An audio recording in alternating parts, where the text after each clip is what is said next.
And go. What is up, everyone? Welcome to this here, the Frito Bandito Taqueria. My name is the Pharaoh, and it's Friday, and you know what that means? That means we got Mr. William Paul on the line. Dang it! You gotta remember to lock that back door. But why, Will? You know I keep it open on Fridays. No, well, technically, I know that you keep it open all the time. Right. Just your I point can't. Is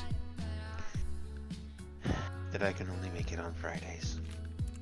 I know, it's okay. So anyway, we're continuing to play Final Fantasy 14 today. We got a couple days left on the sub, so we're gonna run through this mediocre MSQ. I tell you what, Will, I am starting to agree with Operator more and more on this MSQ. So what you're telling me is that I should not be in any rush to re-up my sub.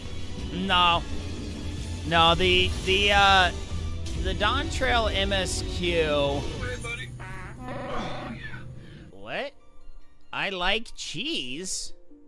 Hey. Yeah. What is up? How you doing?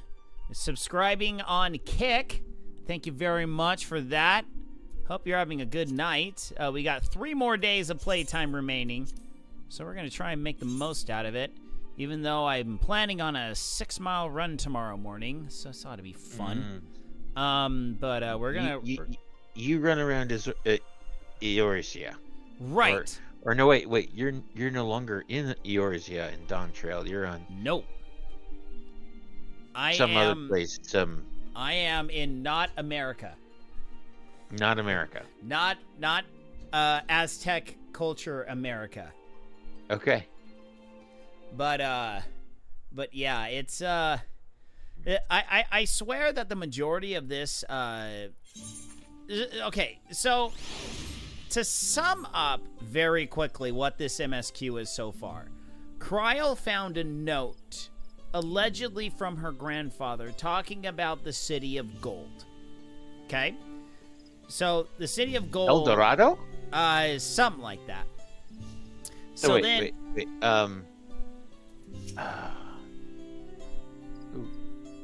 No, keep going. So so basically, she wants to come here to wherever the frick this place is. Let's see, Yok Tural,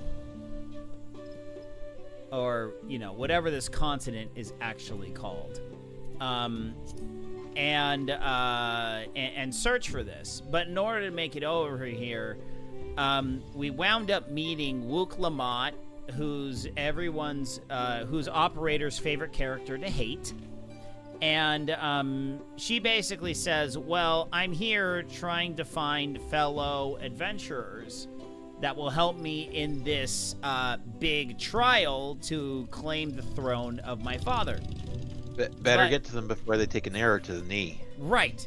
So the whole problem is this entire MSQ literally feels like it should belong to some other game, and then the Final Fantasy 14 characters is just kind of shoehorned in. It's just kind of like, oh, yeah, we're here too, guys. Yeah, we know you got your whole story about your ascension and you're winning these trials, but hey, Kryl exists. Yay! Like after every section of this, Kryl's like, let's talk about the Golden City a little bit. And then that's it. And it's just like, okay, why is everyone else here? Uh-oh. Oh, wow, it is a good thing I stopped last night when I did, or I would definitely be asleep by the end of this cutscene. One of those. Several cutscenes will play in sequence. It is recommended you set aside a sufficient time to view these scenes in their entirety. In other words, make a sandwich, kids. This won't be long. Oh, wow, it's gonna be instance after this. Whatever the frick this is. So remember, if you like what you see here, hit that follow button, just like Mr. I Like Cheese 3434 did. Hit that like button, hit the follow button. all the things. If you subscribe on Rumble, you can add to the sub goal for the Squirrel Story. Yes, Squirrel Story is Rumble exclusive. So if I get 5 subscribers, I will tell the infamous Squirrel Story. But all right, let's see here.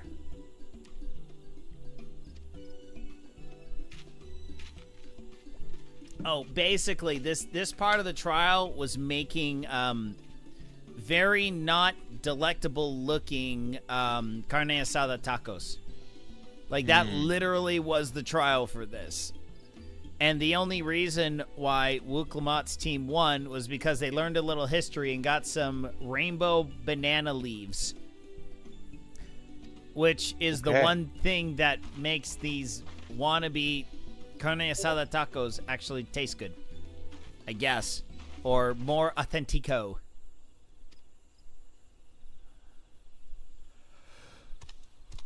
All right, who is this? Oh crap, this could be bad.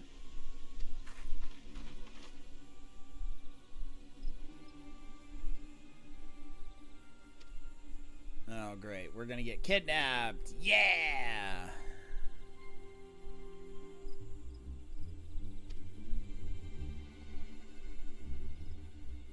Can I just kabuki kick you and call it a day? No. Here, hold on. Do this.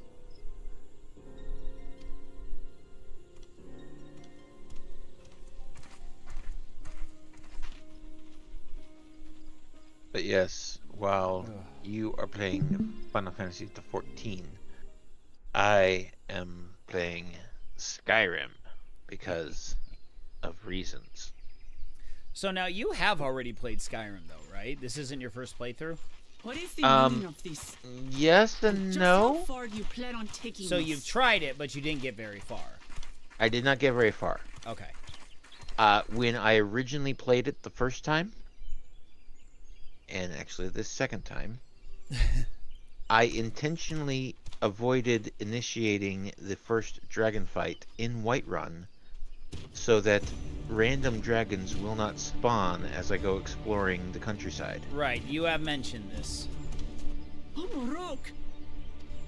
I figure once I do enough prep, I will go initiate the dragons, and I will Leave the elector out be of so this. OP I'll just beat them senseless without even trying.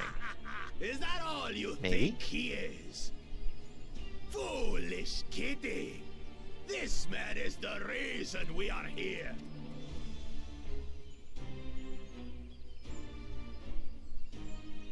Take a good look at him. Go on. Look. Surely you recognize your real father. He is your father. No. Don't believe us? Then ask your trusted sellsword. She Sword. had it straight from the old man's mouth. The W's a little silent there, buddy. It's not a sword, it's sword. Is it true? Is Humoruk my... Yeah, he's your pops. Get over it. Let's beat the crap out of this idiot and be done with it. Your silence says it all. Your silence says it all. I never talk! Now that you understand the situation, let's see those keystones. I'll even let you fight for them. Just you and me. If that adventurer attempts to interfere, I'll kill the old man myself!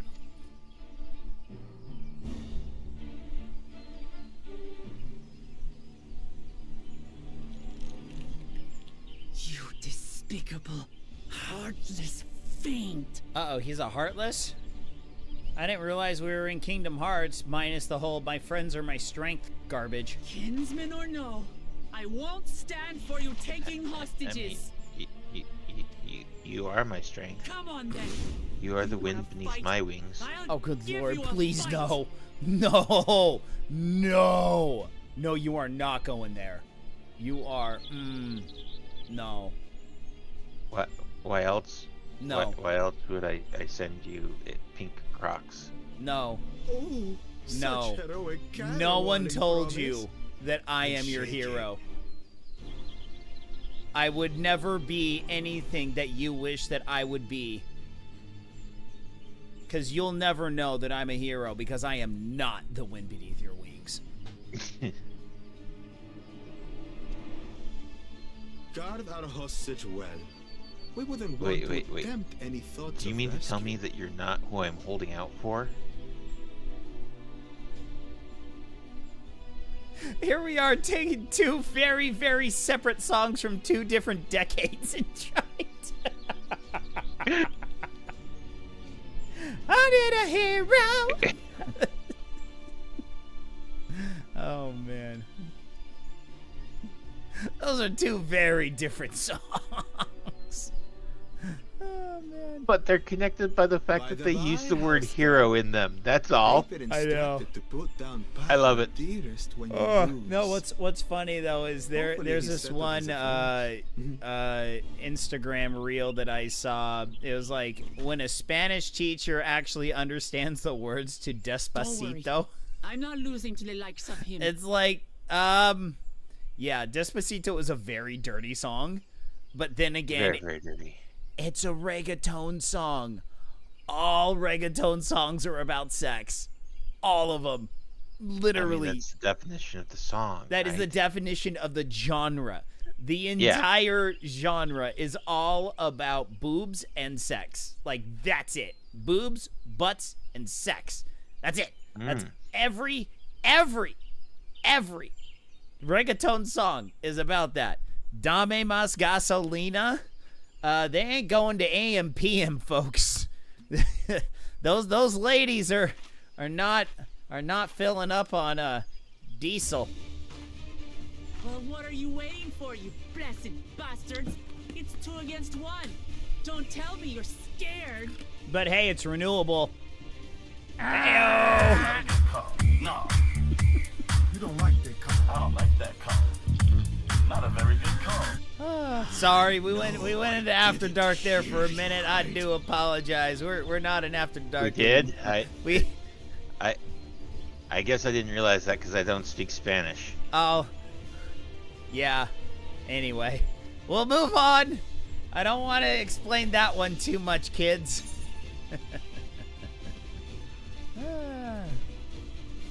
Don't worry, the scary adventure won't try anything funny. I am channeling my inner Emmett Selk. Foreign scum! Oh yeah, isn't he that one guy that It's in Final corporate Fantasy executive VII. in Final Fantasy VII? Foreign scum, who are you to mock me? Do you know who the hell I am? Do you know how many interstellar calamity-bringing deities I have struck down at this point of my life? Do you know how many summoned gods I have murderated dozens of times for kicks and giggles with one shot at this point of my leveling? Yes, I do mock you, Magul, Bakul, Jaja, the Mighty. Yes, I will mock you. I will mock you badly. Kill you, kill you, kill you all! Like, this is the one that I actually have to control Watch as I Lamont. tear your beloved promise to shreds! Hey, you got it, girl. You go, girl. Hey, eyes on me. The house cat, remember?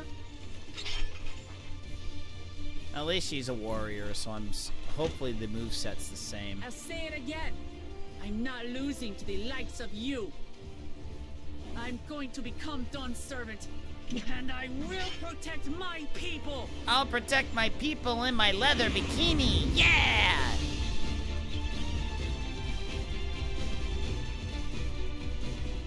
Alright, in this battle you'll play as a Clement.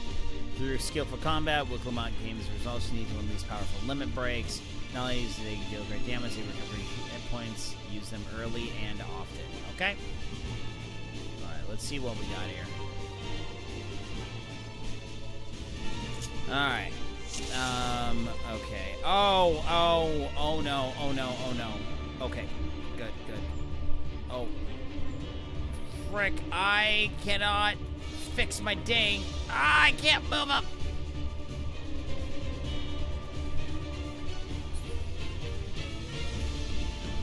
Oh, crap. I'm gonna have to just wing it. Come, mangy house cat, so I can rip you to pieces. Oh, okay. So they've stacked them all. Okay.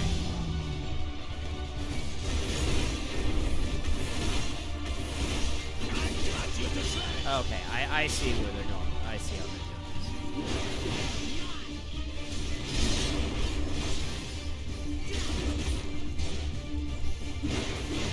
My magic should be more than enough for Miss Mittens.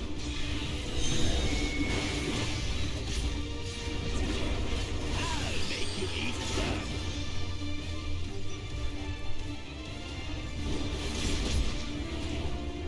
Okay, so that's what that does. No more tricks, Uncle Jaja. We're settling this here and now. All right, so we'll try this again.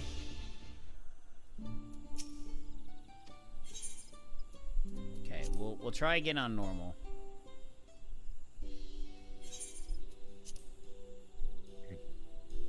All right. Okay, so that was getting used to. Okay, now I understand what we're doing here, so we should be okay. Yeah, this time in Skyrim, I'm gonna try to do a stealth archer build. So. Right. Yeah, you mentioned that last time. So it's going good? So I'm making my way through the Dark Brotherhood quest line, and apparently as part of Dark Brotherhood questline, I go meet up with Steve's Field, and so I'm just like, oh, well, let me go ahead and do Steve's Field, questline as well. Why not?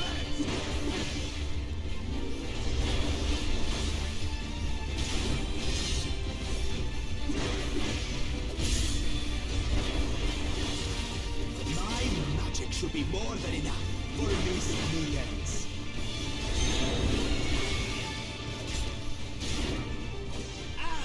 You eat that.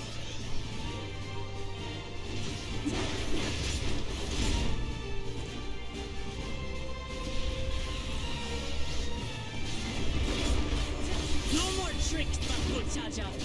We're settling this here and now. Still playing the part of the brave warrior.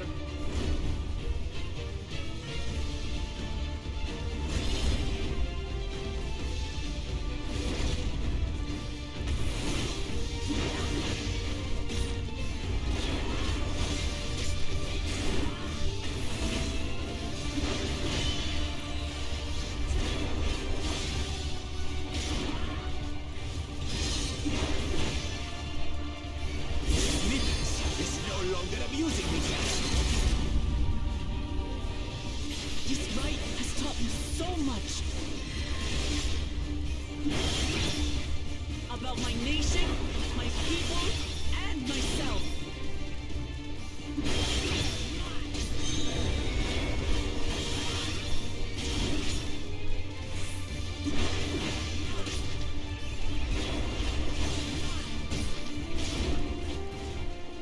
Oh, shoot! Ah! Okay.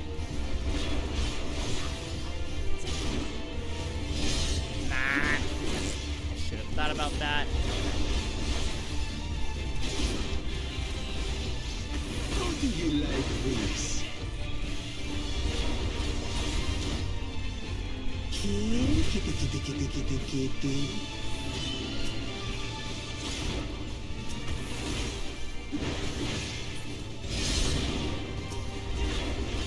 Yeah, there's no way I'm gonna win this now. I got too many bone stacks.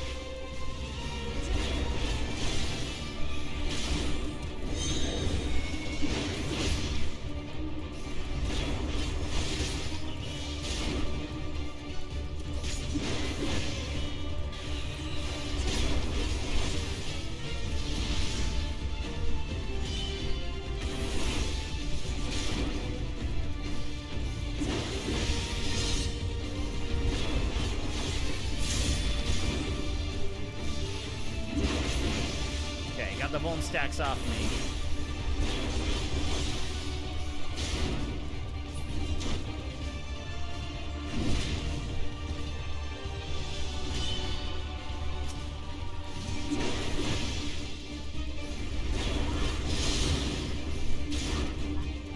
I finally understand what it means to live in peace. To greet each day in safety and happiness. Take it past. It's time. We finished. This is the end for you, Cupid.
Really could have used that limit break.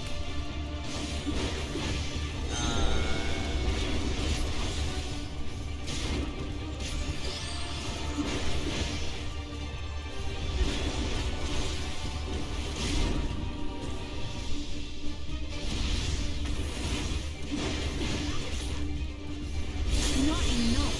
Good, Claim good, the good. title of Come Dawn on. Servant. I must carry on Papa's legacy, his love for our people. Leave it up, son. Why won't you die? I really didn't want that. Come on.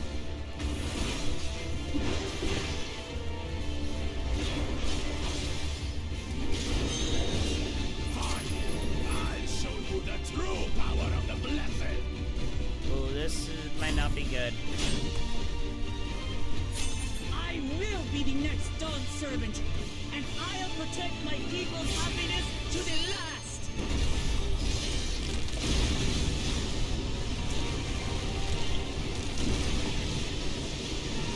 That's why there's no way I'll ever lose to the light of you. What? But that was everything I had! What?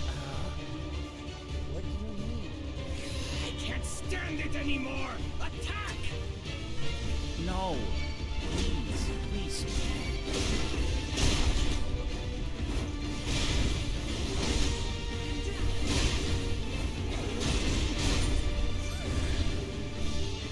This is our fight! Stay out of it! You bring shame upon us!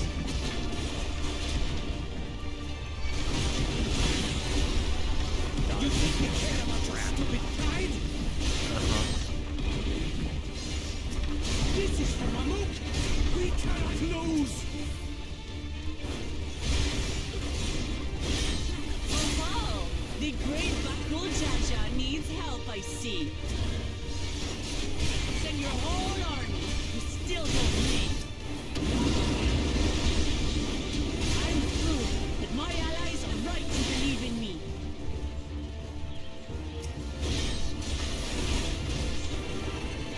Confidence. Strange. She wasn't like this before.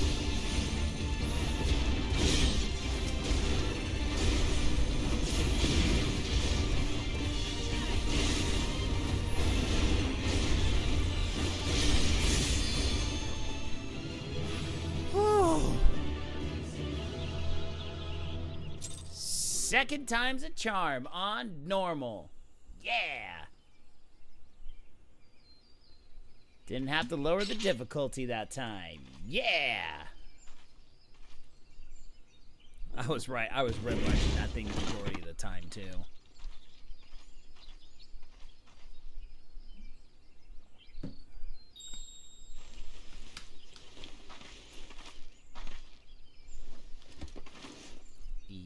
Yoink.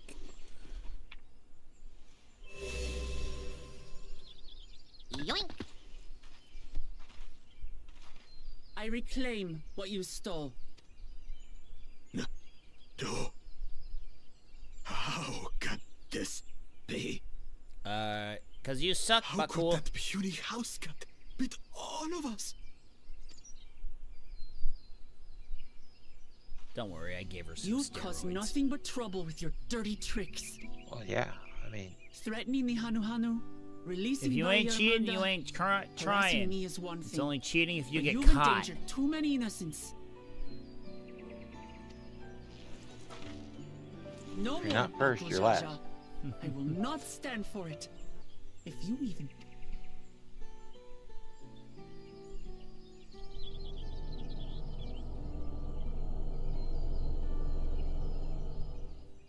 No.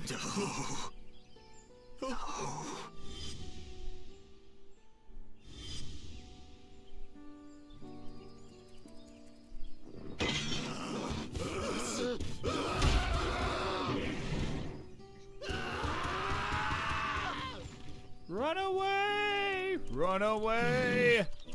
And he goes and forgets he had the way blocked. Whoops. What? That was his doing? The only part left in the saga is the Lay of the Brotherhood in Mamuk. The plan was to force you here so we could take the rest of your keystones. So that's what he was up to.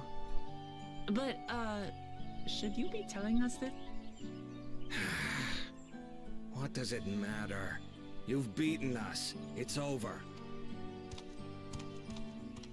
We'll release the hostage. Just like that. Jeez.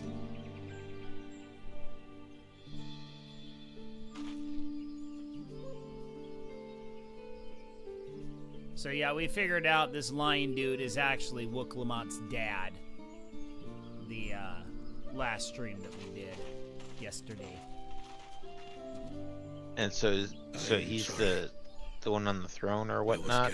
No, so dude in red is her actual birth father. The dude on the throne like adopted her. Okay. Are you alright? Excuse me. But she's just now figuring out this guy is her father. Is Like her, he someone that she's known So her what whole life? Uncle Jaja said about you and me. no. Aye, No, she hasn't Okay. known that. but to single-handedly defeat Bakul Jaja. It has been my honor to bear witness to your journey. Promise. But basically the deal was he relinquishes fatherhood of the girl. That was the deal or whatever it was. It's kind of a messed up. Promise. Yes. That's what I am. I'm Kulul Jaja's daughter, and Tuli Hyolal's next dawn servant. Dude, that's got to be gut-wrenching. That's got to be rough. Come on. Let's rejoin the others.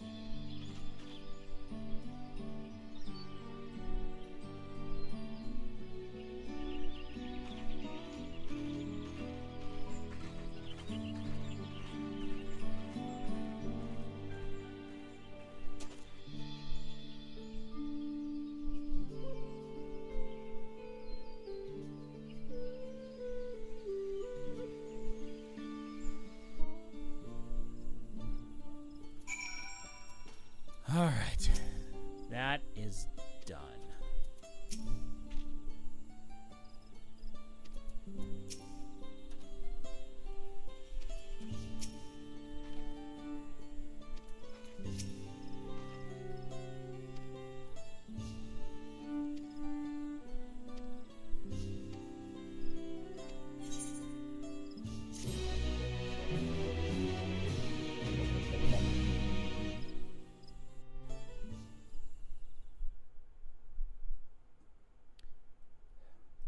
earlier.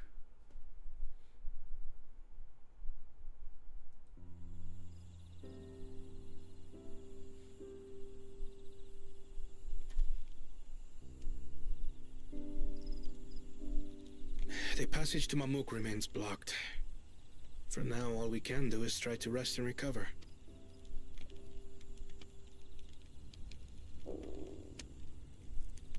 Perhaps with a meal, as my sister would no doubt suggest. Shall we borrow the kitchens and prepare some Shibruk Bibil?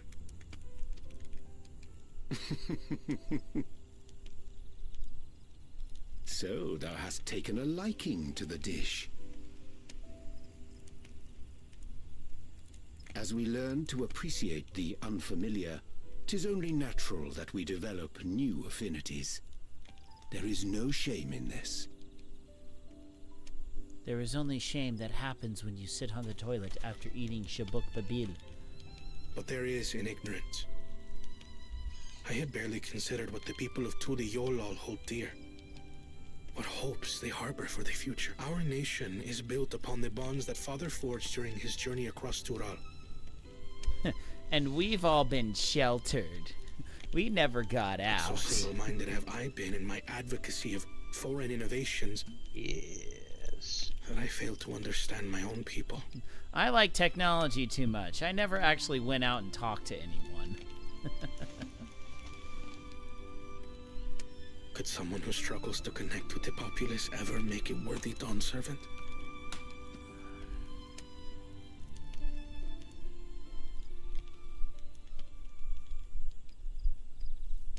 To understand and connect with people is by no means easy.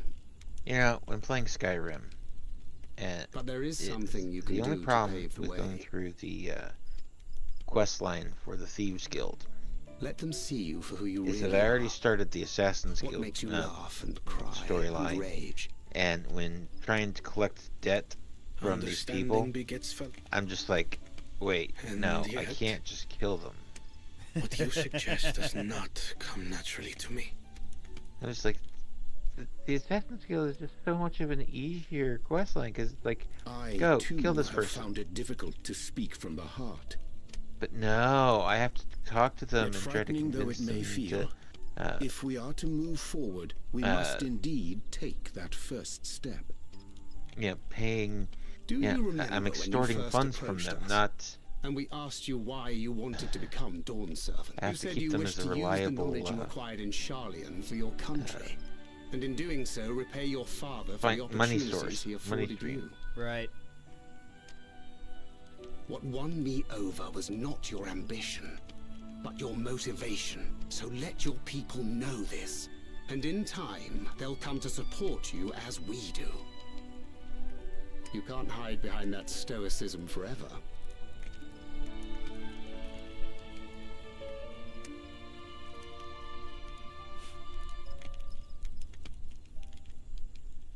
Very well then.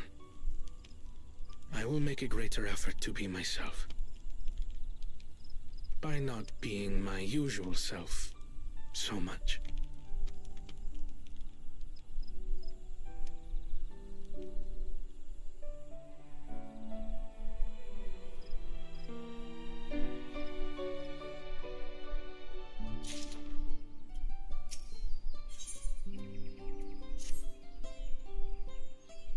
All right, moving on.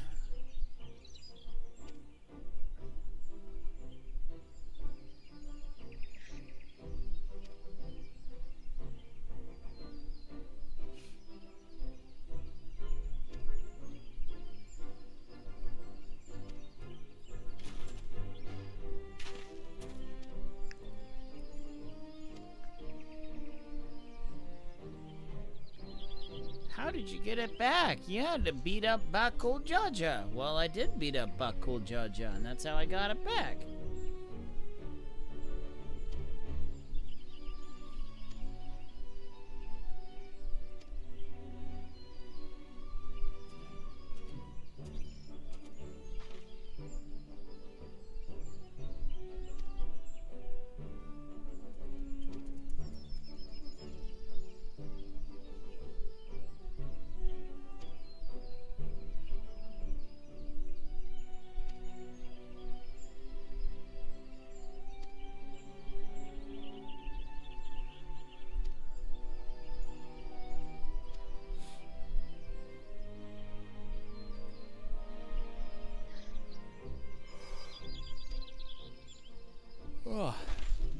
get to go to the shiny forest.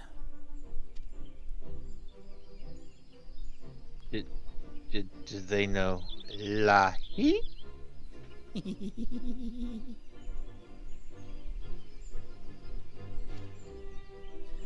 It was funny. My daughter's going through tonight and trying to figure out what her softball walk-up song is going to be this season. Yeah. And she comes out, I want white and nerdy. White and nerdy? Yes. And the funny thing is, she's like one of the only 2 white girls on the team. Everyone else is Mexican. Some flavor of everyone else is some flavor of Spanish. So I'm just like, Carrie, I think we need to do white and nerdy for the memes. Just do it. Come on. I was like, because Bridget's like, oh, what was it? Carrie was talking about my wife. I apologize. I doxed my wife again. But my wife was talking about, it was just like, oh, maybe you should try this song, and I was like, maybe you should try this song, and she's like, well, let's a little bit too much like a boy baseball song. I was like, dude, she walked out to Lump by Presidents of the United States of America last season. And then I turned to her and I said, Minty, I have to tell you, when you decided to walk out to Lump, that made me the most proud I have ever been of you your entire existence. And her response to that was what? Squinty eyes. What? Which is why she's not using the song again this year. My wife started laughing pretty hard at that. But it was more like, when you chose Lump by the President of the United States of America, that is the most proud I have ever been of you your entire existence here on Earth.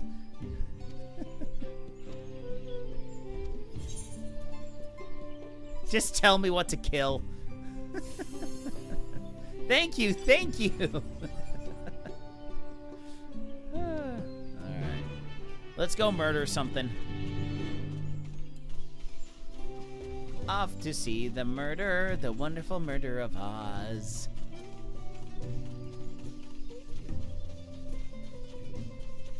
Alright, let me get out. Dinkus, come hither.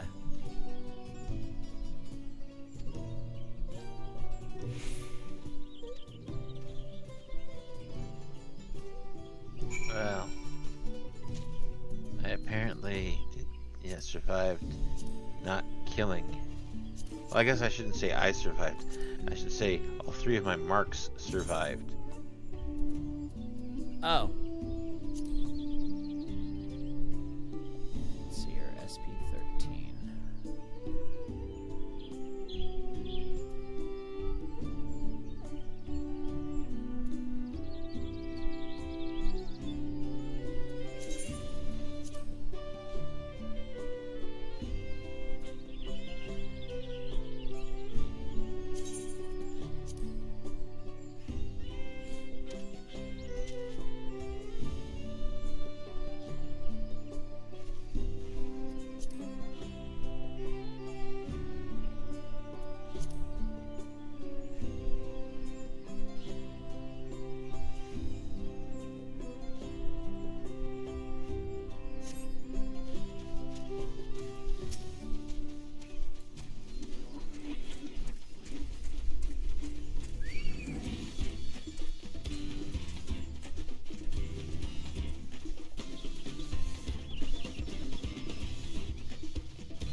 Alright.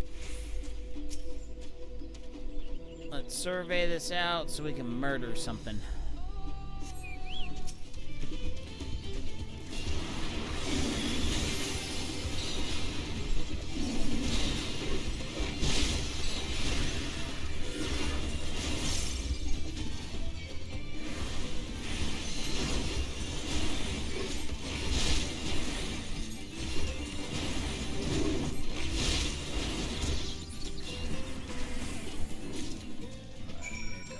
one. Oh, sweet. That was it.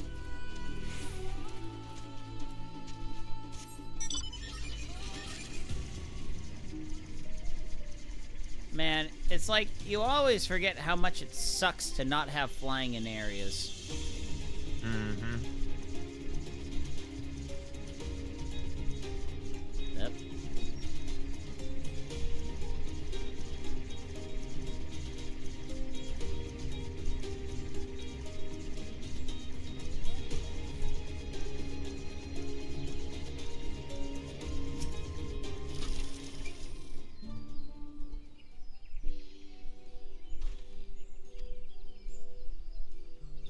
Here's my meat.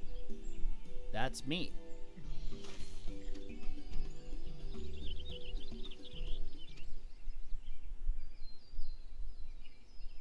Does that lion person have pink fur? Nah, he just got sunburnt.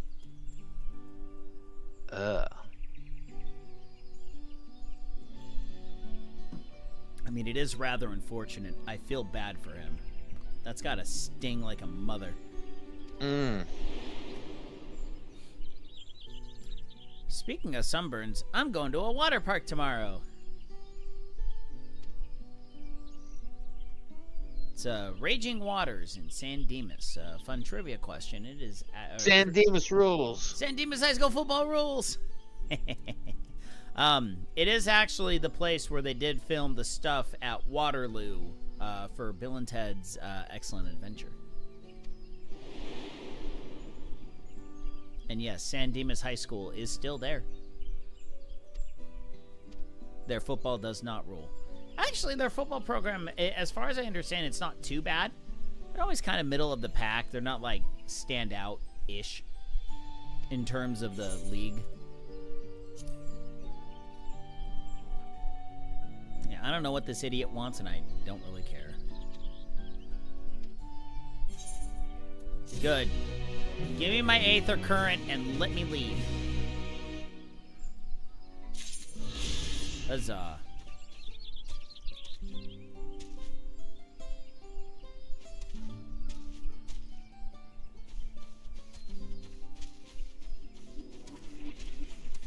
No, we're gonna go over here.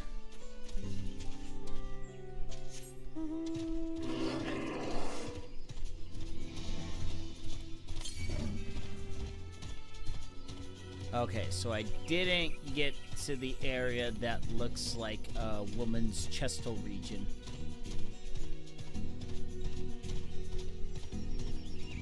Alright, gonna move that way on the map.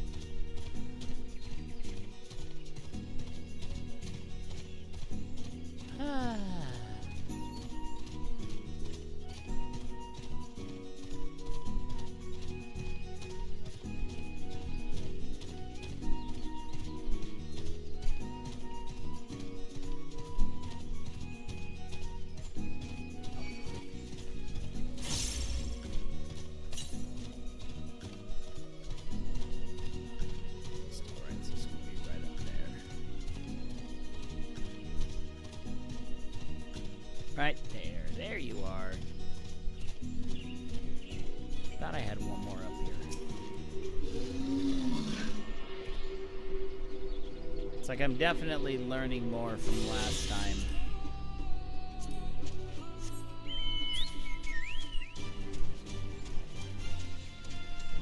Because I remember last time around, it always took me forever to find all the stupid Aether Currents, but I'm just like, I wasn't, you know, looking for them enough at the beginning. So now I'm just kind of like, nope, I'm going to take the time, figure out where they all are so I can unlock flying as soon as I possibly can. Yeah. Get over the fence, you idiot. Okay, now, who is this guy? Secrets in the Cinder Field.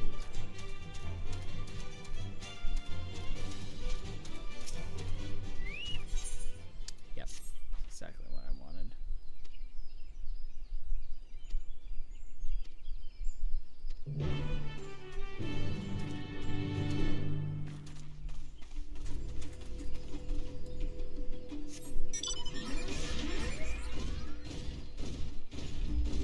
I must say one thing though, it's pretty interesting seeing what's been going on with the AAA game industry.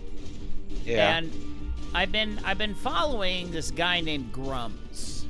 Now, Grums was one of the lead, like, higher ups at Blizzard for a number of years, and he's kind of gone off on his own. But he has this his X account, and he's really good at calling out DEI woke bullcrap in games. Now, Yeah. the guy's not necessarily a diehard conservative or even far right, but he fully understands this whole woke garbage is legitimately destroying the video games industry. It is enjoying the enjoyability, it is destroying the profits, it is just straight up making the video games industry stupid. Like, it is really making bad games.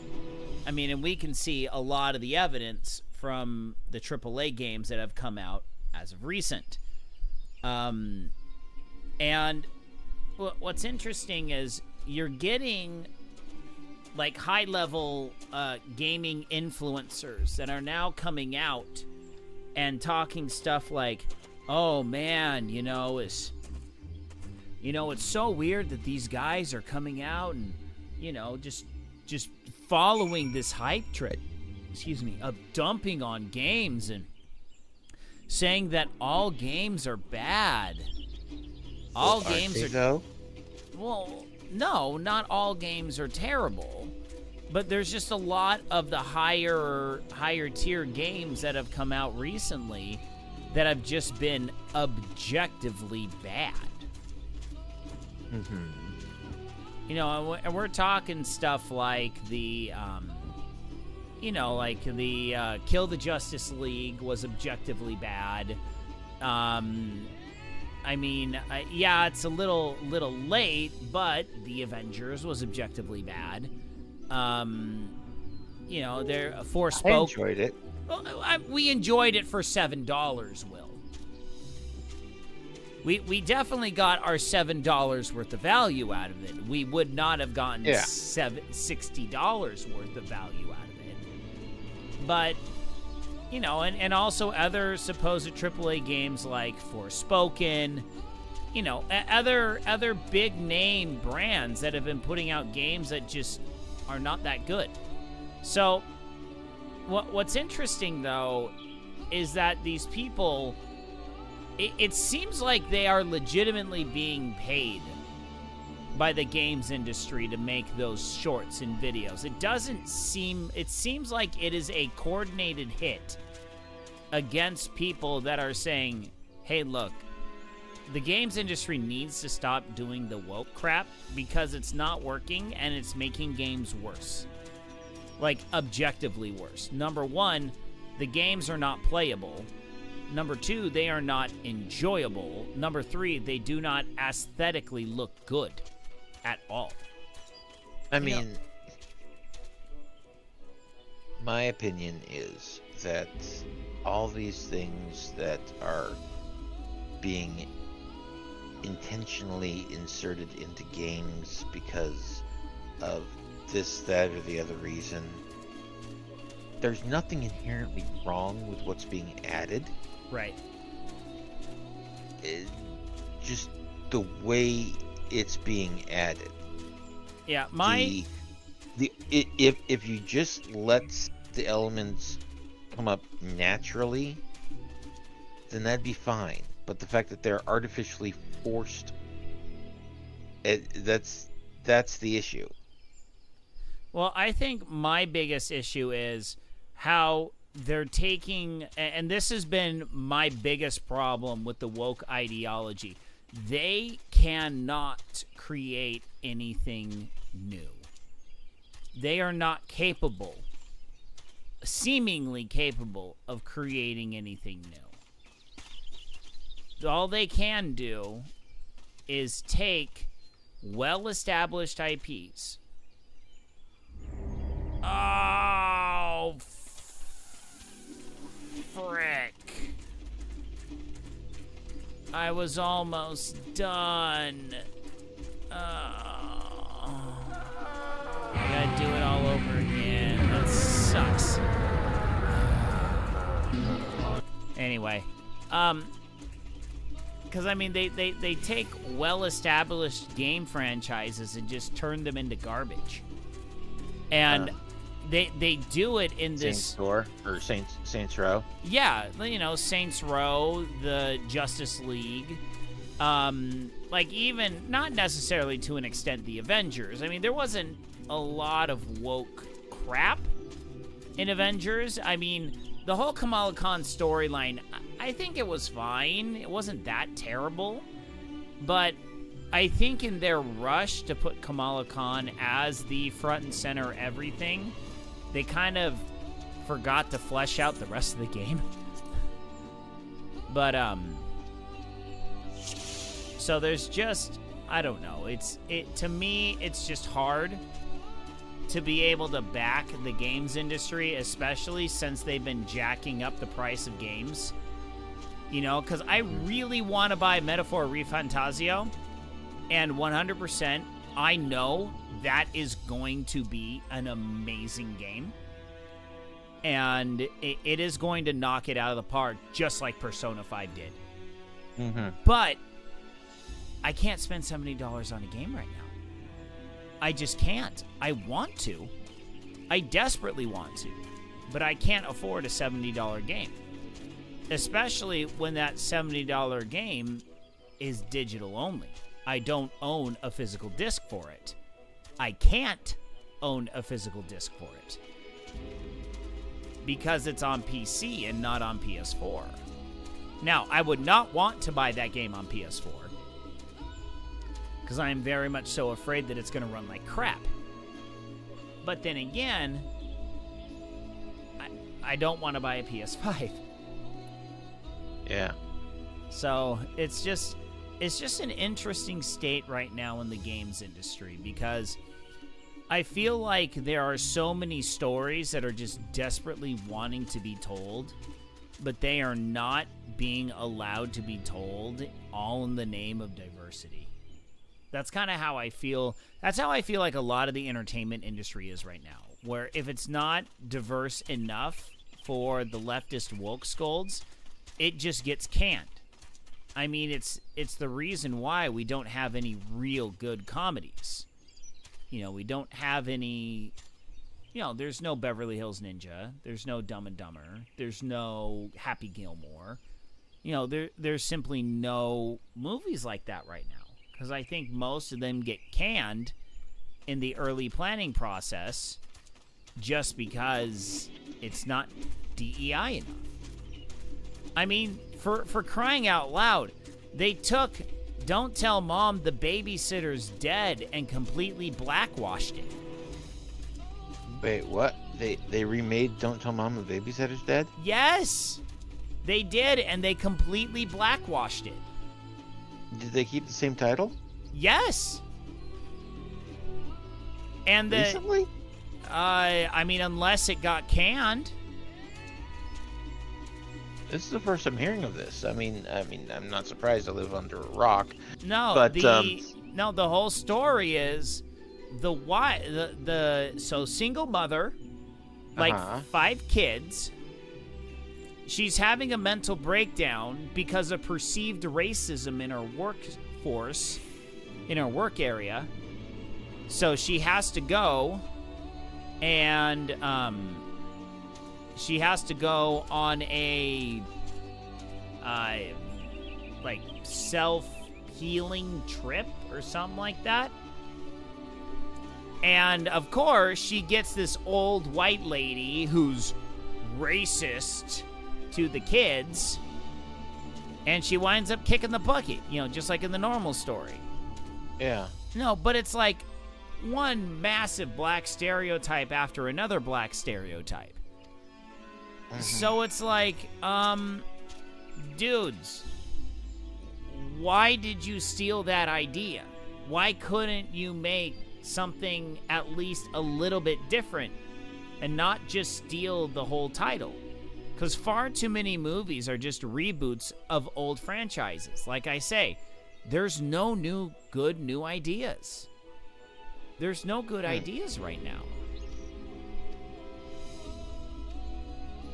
But what's interesting though is I've seen an article about Disney where they're claiming that Disney's finally gonna pull itself out of the DEI slump. And I'm just like, all right, you want to know what your first big test is going to be? Moana 2. That's going to be your first big test. If you can pull that off without a bunch of woke bullcrap in it, then hey, you finally started pulling out of it. But we'll have to see. We'll have to see. But the good thing is now there's enough watchdog groups available now where if they see any of this crap, they'll report on it early. They'll report on it early so you don't have to go and pay your money just to see a woke piece of crap. And I like it.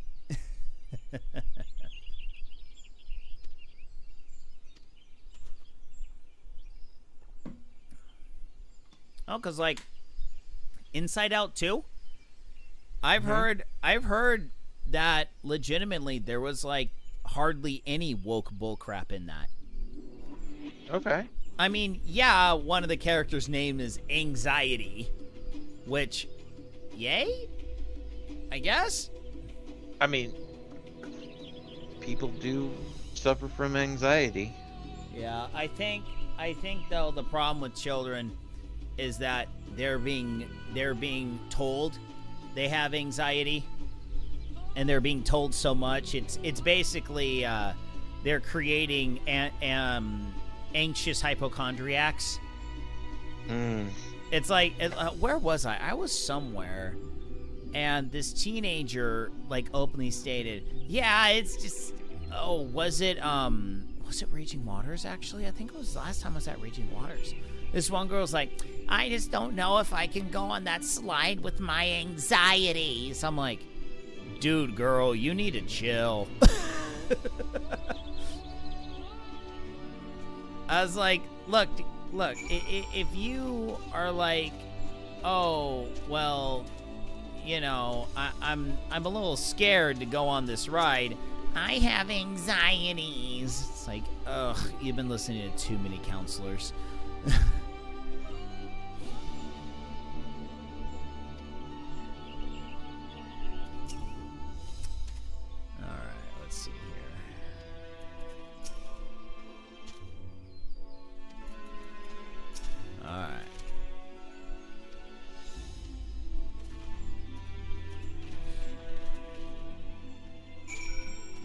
We're gonna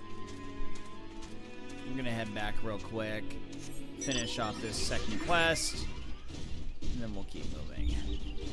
But oh yeah, I wound up I picked up a new game today. Yeah. This is one I actually ordered from a Kickstart. Okay. Finally got released. It's called Mika and the Witch. Mika's Witch. Crap. Totally forgot what the name of the darn game is. Holy crap. Wow, this is really bad. This is why people don't. Mika and the Witch's Mountain. That's it.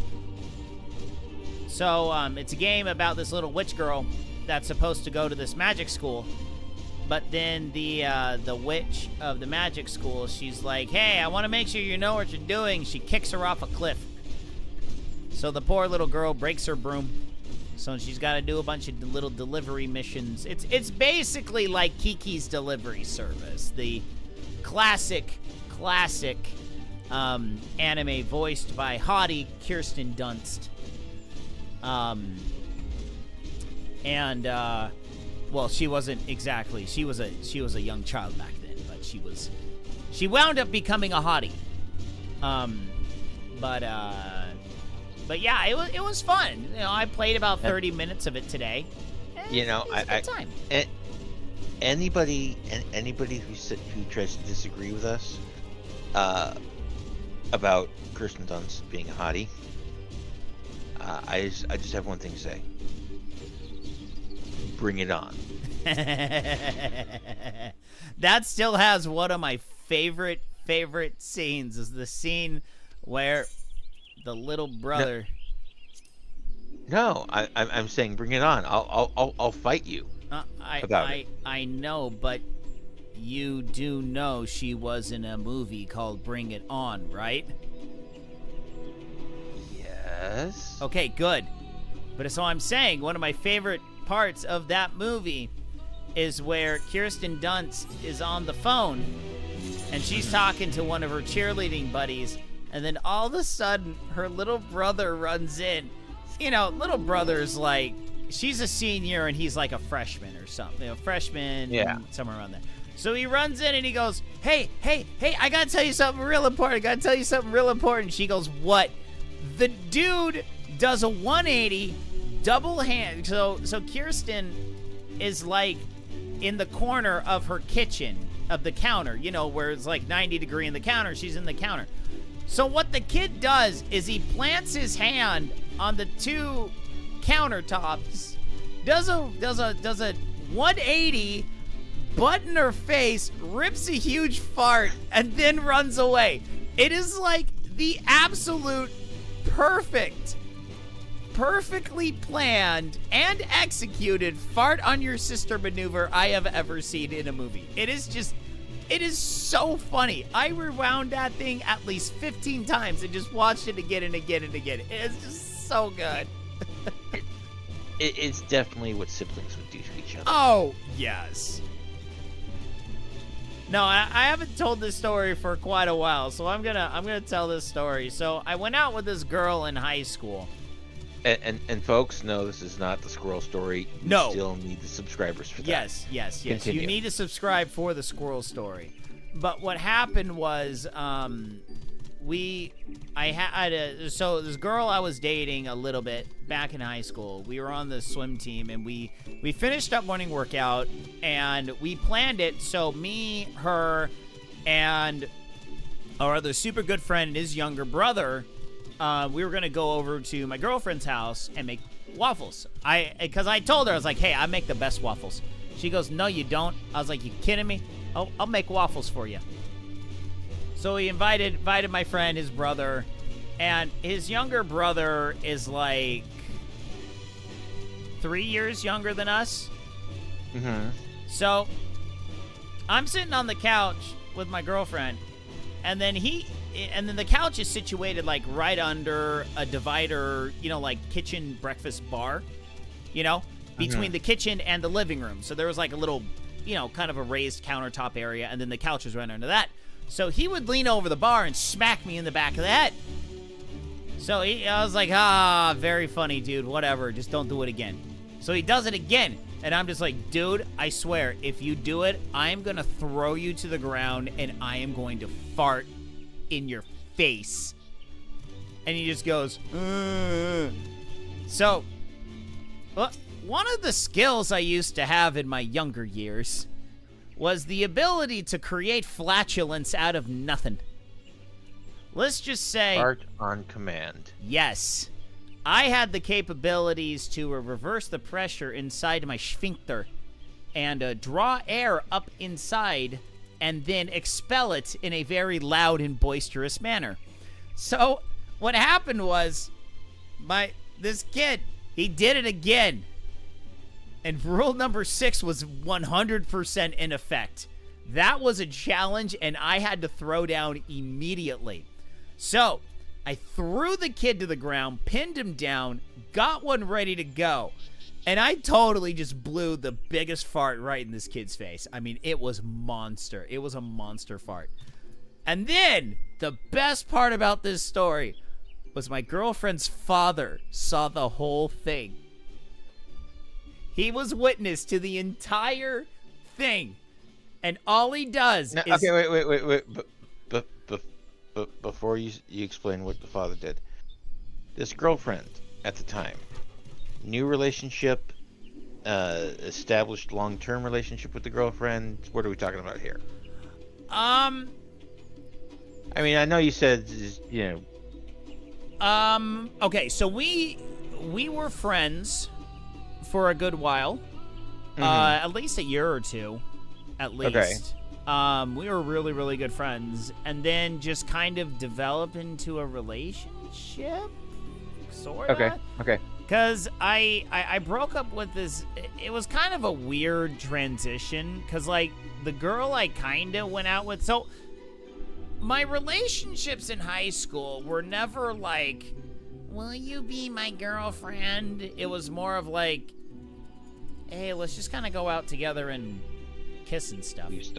You know, it was more like more than friends with benefits, where I was in love with these girls, but we never were like, this is my girlfriend. You know, we're just never like that. You know, so Okay. technically, anyway, Girlfriend's father totally caught me doing it, and all he does is just turn to me and just gives me the thumbs up, and then he just walks off. It's that meme of that mountain dude that just kind of looks and goes, you know, just kind of approvingly nods his head. Robert Redford?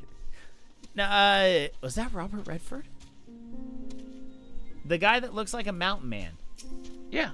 That was Robert Redford? Isn't it? I don't think so. I didn't know Robert Redford was that chunky. He's always been a skinny guy. Well, maybe we're thinking of different, Here, hold on. different things.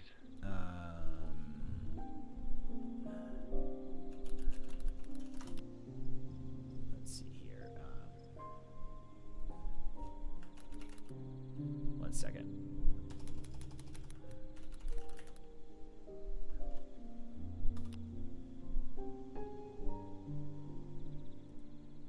Here, this one. Let's see, where are you posting it? Hold on.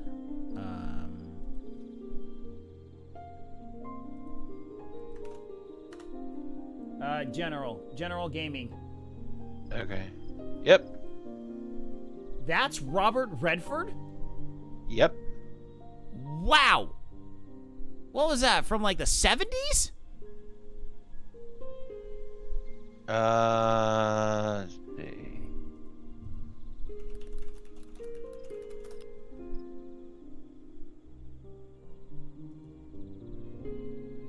See, because I think of Robert Redford, and this is what I think of. Oh my gosh, it is the same guy. He just has a beard.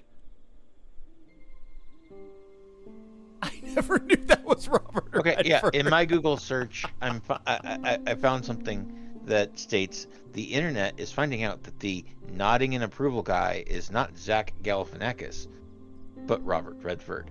Wow. No, it's funny because I didn't notice it, because I'm like, dude, he has never been like that, you know, big of a, you know, thick, you know. There's a difference between like fat and thick, you know, like mountain man thing, like the brawny man, you know.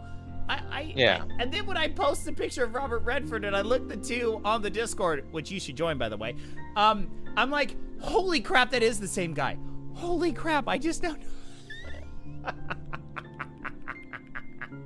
I just now figured that out. I didn't know that. Taken from the 1972 film Jeremiah Johnson. Huh. Okay. Oh man, I learned something new tonight. I thought you knew.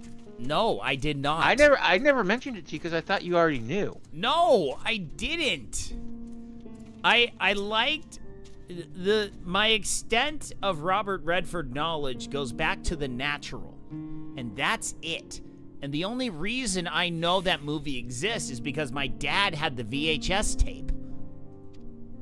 It's a pretty good movie, by the way.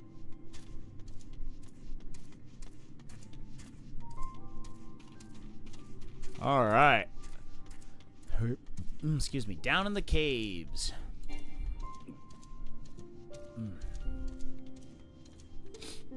Oh, this looks like a big arena for a fate or something.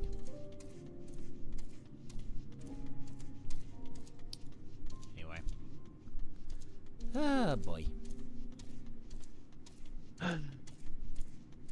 So this article I found talking about it being Robert Redford. It links the image of a tweet that someone posted apparently when it came to light that how did they phrase it? It was the internet didn't go into a frenzy about the GIF until Tuesday from based off whenever this article is listed, when a story from Splinter News published Tuesday on Redford's connection. Meanwhile, several users were perplexed how people never realized it was that it was Redford the whole time. Well, Quoting the tweet, "How the bleep could anyone have ever thought this was anyone other than Robert Redford?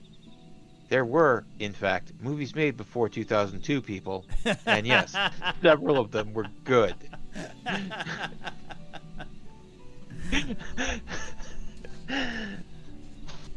Nah, it's just I just don't really have. I mean, my wife and I did attempt at one point to start watching older movies.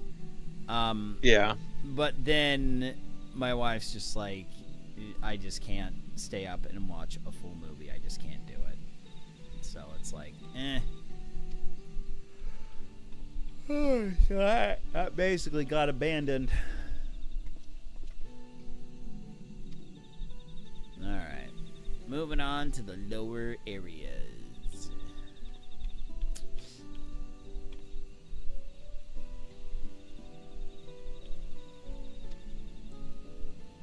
It's blue, da boo dee da boo die. If I was green, I would die.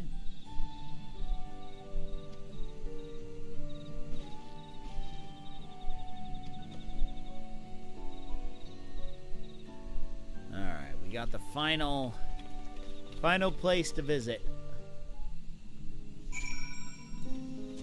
Oh, excuse me. Okay, now that I'm down here, 327 to the south.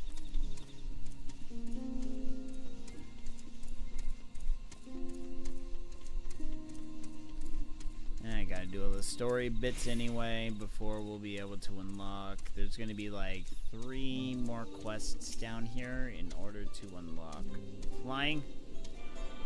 So we're just gonna have to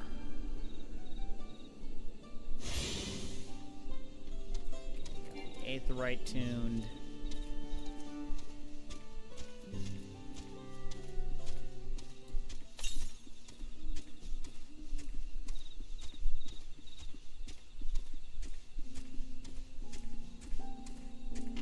Let's see here.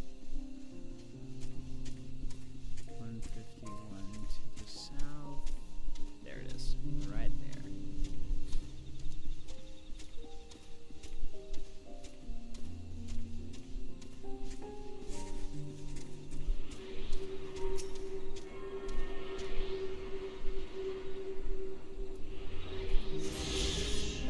Alright.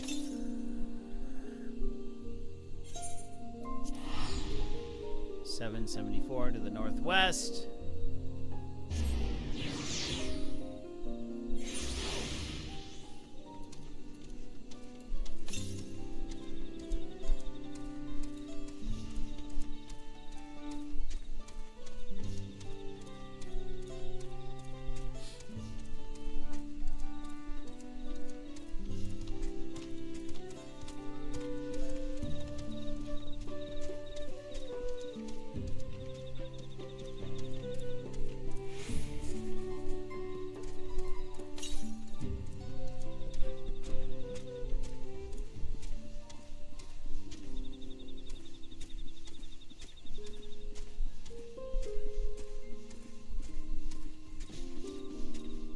Actually, I think it's going to be up in this upper area up here.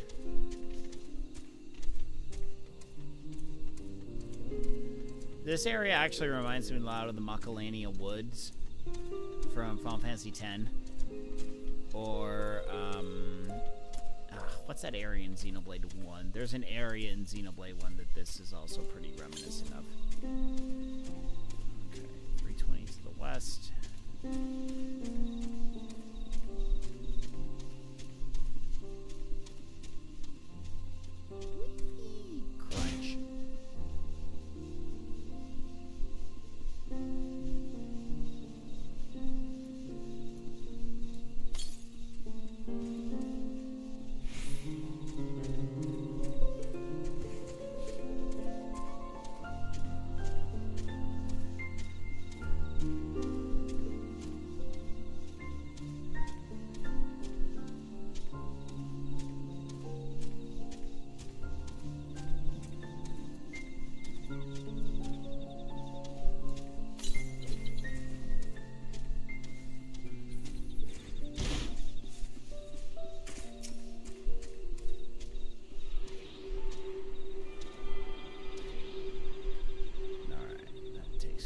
that one. 231 to the northwest. Alright, gonna have to get back up there again. Let's click off this part of the map first.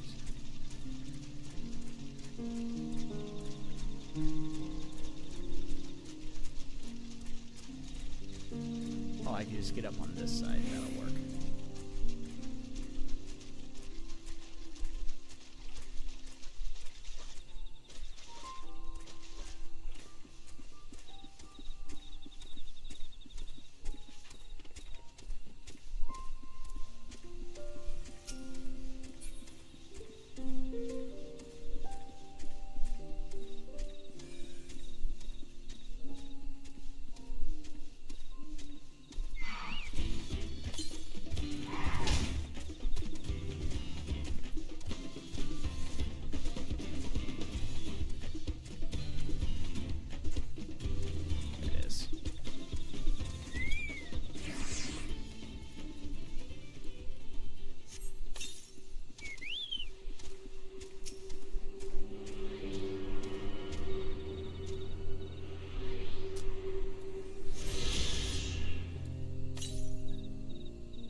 So, I saw, Will, that your vote for the poll that I had for what to play after the LucasArts games, saw that, if I remember correctly, you recommended that I play a Switch game?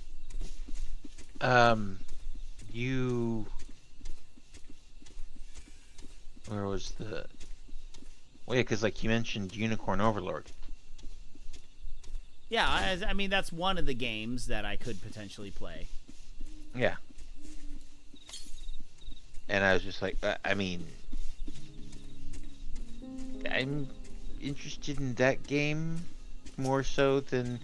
I mean, yes, Final Fantasy 12 and Chrono Cross, the other games that you listed as examples, not that those, any of those three would be definitely the game that you'd be playing, but, like, yeah, Unicorn Overlord looks good. It is pretty good. I have been enjoying it.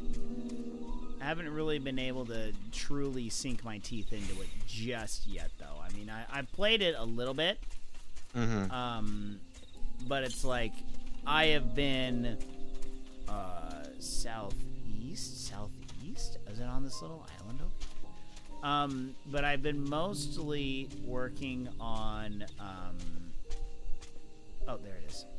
I've been mostly working on liberating cities. So the whole gist of the game is your mother was the queen of this kingdom. And then she gave you this magic ring of the unicorn. Now, the only thing that we know is that there's an evil emperor of Northwest. Okay. So, there's this evil emperor dude. Basically, he's like, think of it like the Empire from Star Wars. Okay. And he's wanting to enslave the entire continent. So, you are the son of the late queen, and it's up to you to kind of liberate the kingdom and reunite everyone. So, you're given basically an open world of sorts to run around in and determine exactly how you want to do the campaign. Easy, where you can just run and take care of a bunch of the liberation quests and then you can work on, you know, a story quest here, story quest there. So they kind of give you a lot of freedom in terms of what you can do. But the one thing that I really enjoy about this game more than, like, let's say, Ogre Battle, Okay. is the simple fact that there is no morality system in this game. Because, You've mentioned what happened with Ogre Battle. right, I basically became far too powerful, and the kingdom kicked me out after I liberated it. So, yeah, not a problem. In, there is no, chaotic or, excuse me, lawfully good, no chaotic, no alignment mechanic within this game that I can tell. Which is awesome, because then I don't have to worry about it, and I can just overpower everyone, just beat the piss out of everything, which is what I like to do. It's like I have no problems putting in the time for a little bit of grinding, but I gotta be able to have some fun with it. Oh yeah. Alright. Excuse me. Alright, here we go. So it's gonna be somewhere over here. 68's the west, that's over to the left.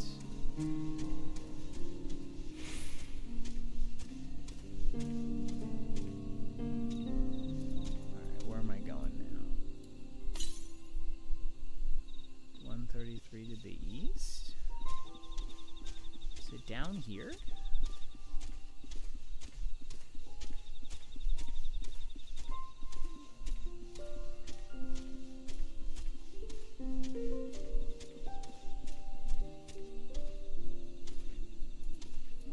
Huh?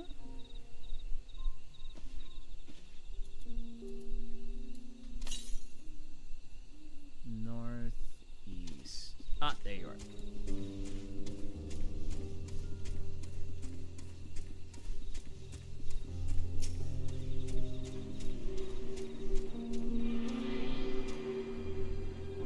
There we go.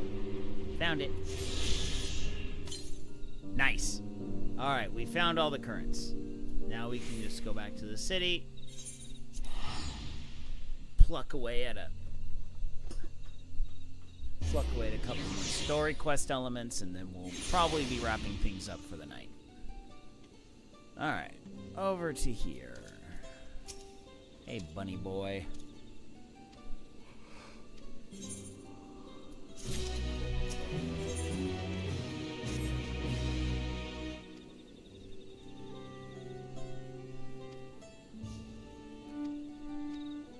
Excuse me. All right, gotta find the electric.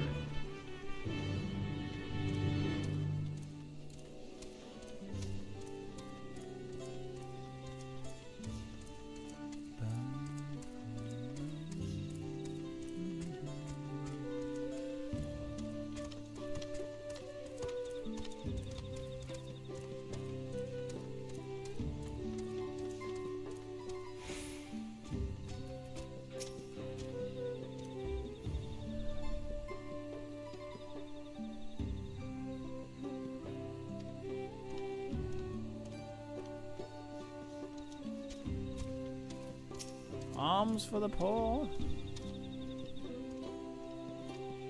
Yes, I'll take your alms.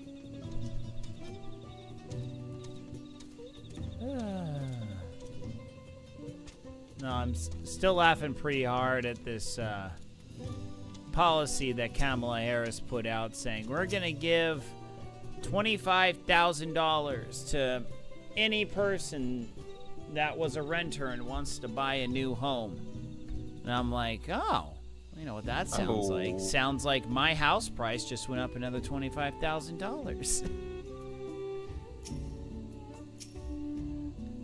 Just like, if seriously, if anyone thinks, oh, we'll just help them out with an extra $25,000. Okay, how many people are going to join this program?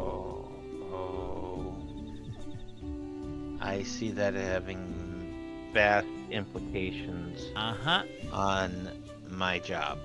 Uh-huh. Yeah, you're gonna get a lot of people who shouldn't Wanting be to affording... take wanting to take... Well, I mean... I only deal with a certain small subsection of the people. No, basically what's going to happen is this is a huge boon to the realtors. Because, I mean, basically the realtors are getting another % commission off an extra 25 grand. You know, and yes, this isn't going to be for everyone, but trust me, it's going to be for enough people for this to be a really huge problem for the selling market and the buying market. Because basically, those that aren't going to qualify for this, you're automatically going to get hosed. Because these people are going to have an extra $25,000 cushion that you're probably not going to have. And then, on top of that, another huge policy announcement is that she's going to relieve people's medical debts. It's just like... Oh, yeah. You know you tried that with student debt, and it was already ruled unconstitutional, so you're not only doubling down on that, but you're adding in medical debt now?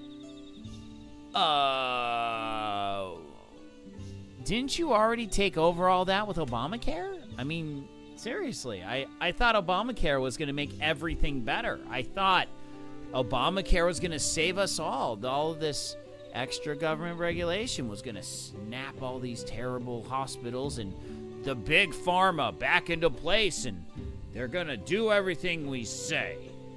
What? Nope. The costs went up when you add and heap on government regulation? You mean it's harder to develop new drugs and test new things when there's so much red tape we're choking in it? What? But no. The new prescription that my doctor put me on, if I didn't have insurance, I'd be paying $1,600 a dose. Really? That's how much it costs? That's... Okay, well, I'm sorry, for 4 doses. Okay. So it's basically $400 a dose. Yeah. No, it's so stupid is that people don't understand why that happens. They don't understand why that happens. It's because other countries completely cap the costs. They basically do what Kamala said. The other thing that she said, which is price fixing at the grocery store. I'm like, oh, so you're going full socialism on us now. Great. You know that always resulted in breadlines, right? Because I can break this down very easily. Let's say it costs you $1 to make a loaf of bread. But then because of government regulations, and so it costs you $1 to make a loaf of bread. You sell it for $2, you get $1 profit. Okay? Yeah. But then the government comes in and says, hey, you got to pay your employees more. We are forcing you to pay your employees more. Well, then the cost to make the cost of goods just went up. Yep. And so for you to be able to make a profit, you have to increase the sale price. Right. But so you keep increasing the sale price because the government keeps heaping restrictions and regulations on you that you have to spend money in order to be able to jump over those hurdles. So the price of your product goes up artificially because you're spending lots of money you're spending lots of money trying to comply with all these regulations. So then the government comes in. What price controls are is you saying I now have to spend $2 to make one loaf of bread. So in order to make a profit, I have to sell it at $3. But then the government says, no, here's the problem. Your bread price is too expensive. We need you to sell it at $1.50 a loaf. What? Well, why? Why, government? It cost me $2 to make it. Well, our experts say you can make it with $1.50. So then the bread company goes, well, what's going to happen if I don't sell it at $1.50? Well, we're just going to have to put you out of business because you're not in compliance with our new law. So then the bread company's forced to sell it at $1.50 at a 50-cent loss. Well, what's he going to do? Well, find cheaper ingredients. Maybe the guy bought the grains locally, from a local farmer, milled it himself. Well, now I can't do that, but I can get cheaper grains from China or Europe. Now I can get cheaper grains from Canada. Well, now you're not buying local. You're forced out of that because you have to cut costs. Well, maybe you have 10 employees. Well, maybe you got to let 2 employees go. Because you figure out if you let 2 employees go, you can bring your costs back down to $1. And then you'll bring it at least down to $1.50. And then if you do some other magic, you'll get it down to $1.20. So hey, you're at least still making 30 cents a profit. So then more companies start doing this. They start letting workers go in order to reduce costs, because having workers there in our regulatory climate is actually a huge financial burden to companies. So then the government now comes back to the bread company and says, hey, well, we got a lot of people out of work. They don't have jobs. They can't afford your bread. Well, you gotta reduce it down to $1 now. And then the bread company tells the government, but wait, you just told me to reduce it to $1.50. And the government says, well, sorry about that. Our experts now say that you can definitely do it for $1. That's what the expert says, and you have to trust the experts. So then the bread company falls and goes out of business. So then the entire company's unemployed. And then nobody has bread. And then you have the vaunted Bernie Sanders bread lines. That's how bread lines are formed. They are formed through price controls, through the government and so-called experts not knowing what they're doing, forcing companies through public-private partnerships to control the price of their goods. It's never worked. It has always led to starvation. It has always led to rationing.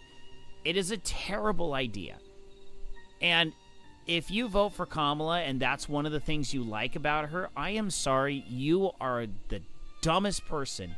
You have never looked at history, and you are irredeemably stupid, and I would highly advise you to not vote in the election because you obviously do not understand the situation. If you believe price control will just magically make everything cheaper and there are no consequences, you, my friend, are simply too dumb to vote. Make the right decision. Just stay out of politics. Just don't. Because you are actively harming the nation if you are this uninformed. Because that's what our founders needed. Our founders needed an electorate that was informed. And if you do not understand that price fixing will create massive shortages, you are not informed. You have never thought about this for more than 5 seconds. You have no capacity for logic. So, just do the right thing and make the choice to not vote. I'm not going to tell you to not vote, but you think about it. And you need to tell yourself, wow, I am irredeemably stupid. I probably shouldn't vote in this election.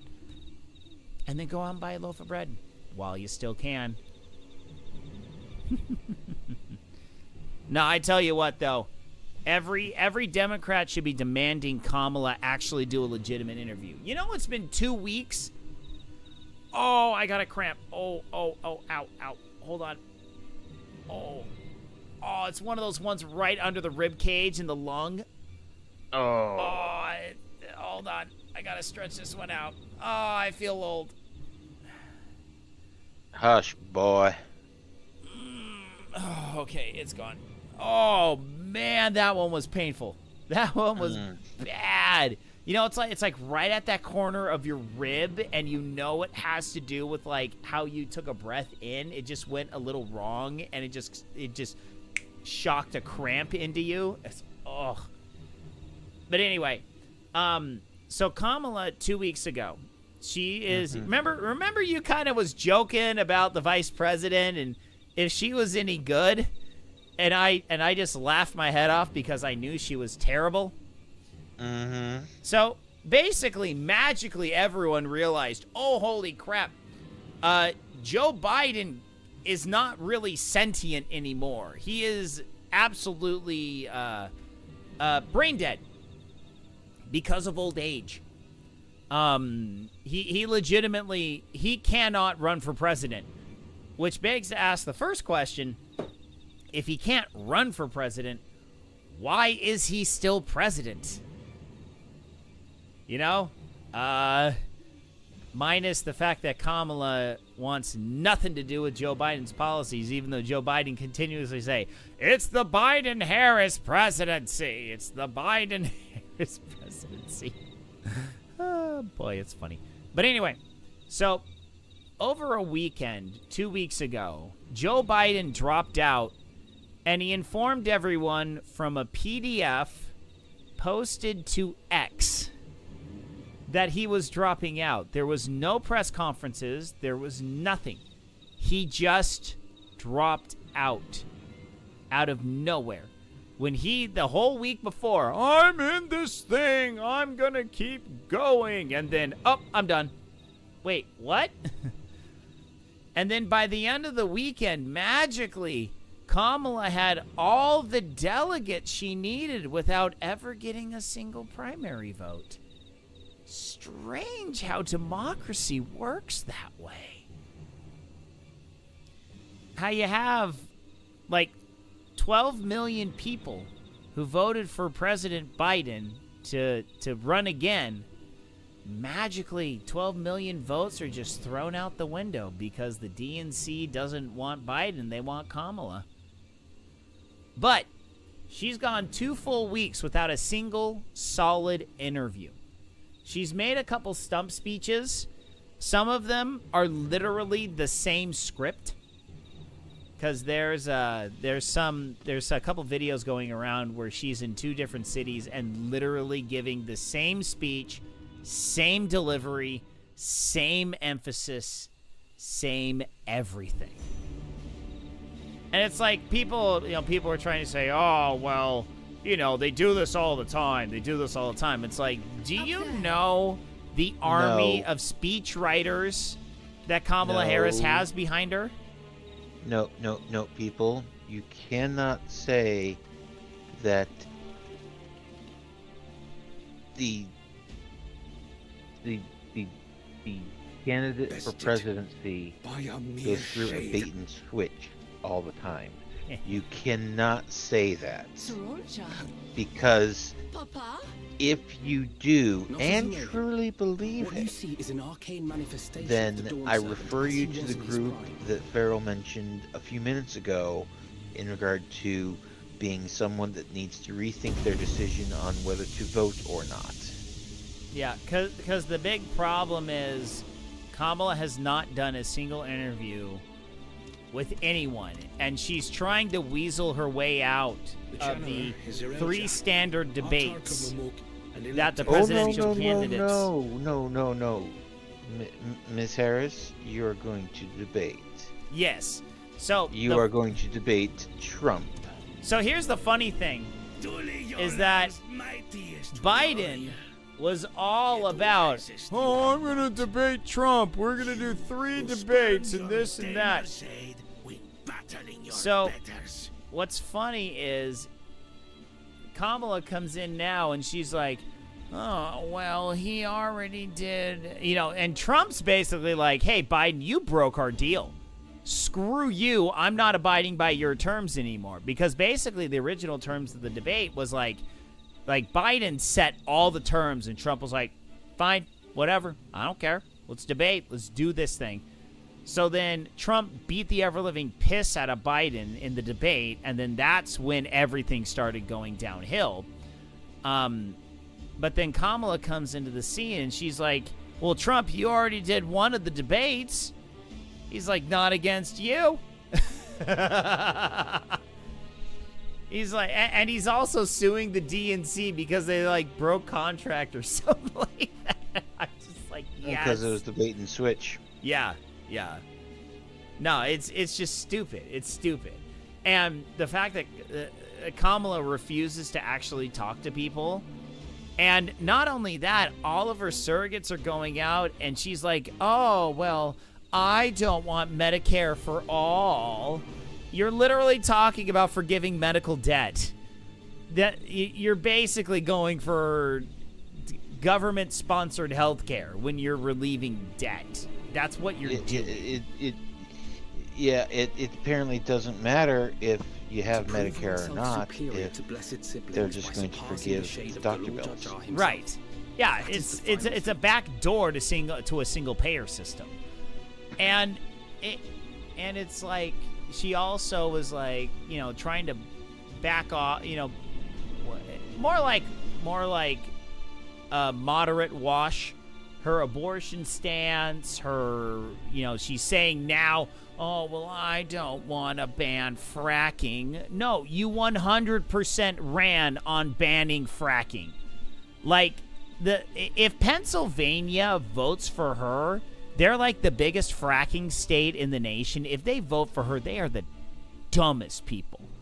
Because fracking is a huge part of their state's economy. And Kamala openly has stated time and time and time again that she wants to ban fracking. Like, all of her supporters want to ban fracking. It's like, if you believe, oh, well, I don't want to ban fracking. Yes, you do. Just shut up. Like, every single one of her policies that got her 0 delegates in 2020. That's the thing that everyone needs to remember. Kamala had a bump in the polls when she called Joe Biden a racist. And then, like the golden ticket for Willy Wonka and the Chocolate Factory, Biden chooses her as the vice presidential candidate because, as Biden stated, he wanted a black woman. His words, not mine. And he chose Kamala because she's a good friend of the Obamas. Okay, now, I don't know if that's true, but she is a good friend of the Obamas. Which basically, they run the DNC. Between them and Nancy Pelosi, that's who runs the DNC. So the first promise fought alone and fell short. It's like, that is now the least of his concerns. It's like she got her first job by sleeping with the mayor. She got her second job because she got her first job because she was sleeping with the mayor of San Francisco. And then she got the Senate position because she's a black woman. And California wanted vote in a black woman as senator. She had no other real qualities. Like they claim, oh, well, I was tough on crime. No, you weren't. She wanted to release criminals. You know, and she actually kept criminals in jail for cheap free labor. Which is actually pretty funny. Because we're actually voting on a ballot measure to stop the practice of using, to stop the use of inmates as cheap labor. I'm just like, because I'm actually making a voter guide for my city, and I'm going to be like, hey, if anyone wants my voter guide, just let me know. I'll send it to you. But my thing on that one is like, I think hard labor is a good punishment for criminals. We need more hard labor. We need people actually doing productive things instead of rather just sitting in jail and learning stuff from books. No, you need to repay your debt to society.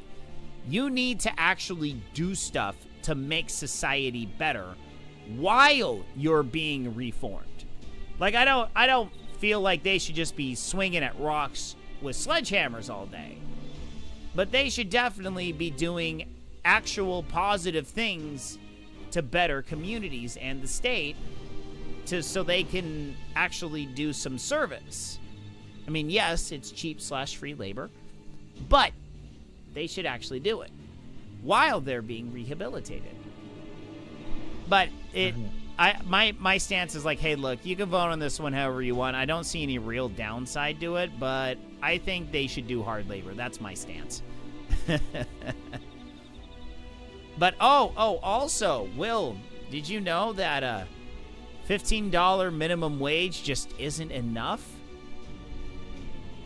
I mean, we were told we need fight for 15. We gotta fight for that $15 a wage, and they got it. But it's not enough, is it? It's never enough. But I don't understand how $15 couldn't be enough to buy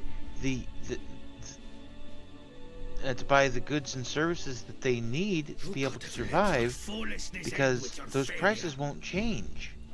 But right? But the $15 an hour is the minimum wage, as in, I have no experience, I have no skills, I am a pathetic human that doesn't know how to do anything but scrub a floor in a McDonald's. Yes, that person should earn $18 an hour. No. Because they need to make a living wage. Yeah, it's called actually start not earning a lot of money, and then you get better, and then you get a promotion, and then you earn more money. You don't just raise the wage of the lowest labor worker. It doesn't work that way, because then all the costs go up within the company. But now we're voting on $18 minimum wage now in California. I'm just like, didn't we learn our lesson this year with 15? Because all of our prices have gone up everywhere. Like, a freaking Big Mac meal is now like $12 here. Just a simple Big Mac meal. It's $12 here.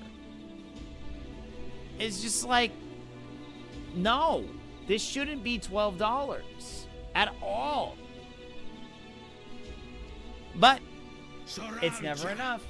I guarantee you, those idiots are going to, those idiots are going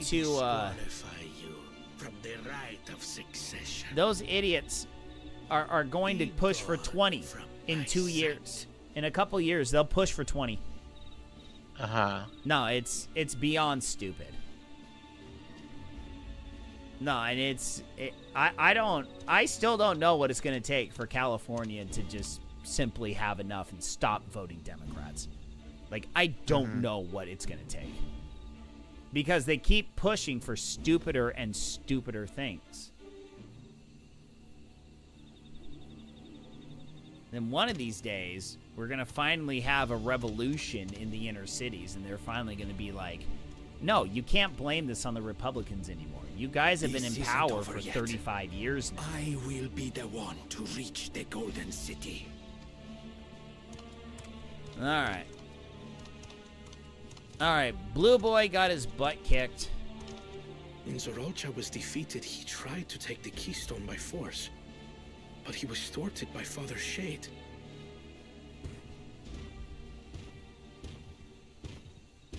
My dearest child, welcome home.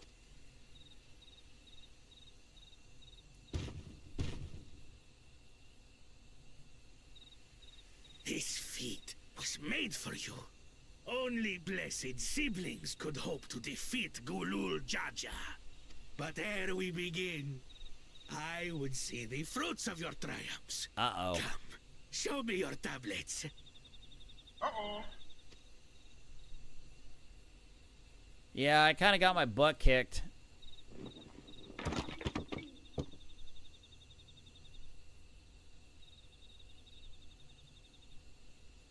What is this? Where are your keystones? Explain yourself, boy! Boy?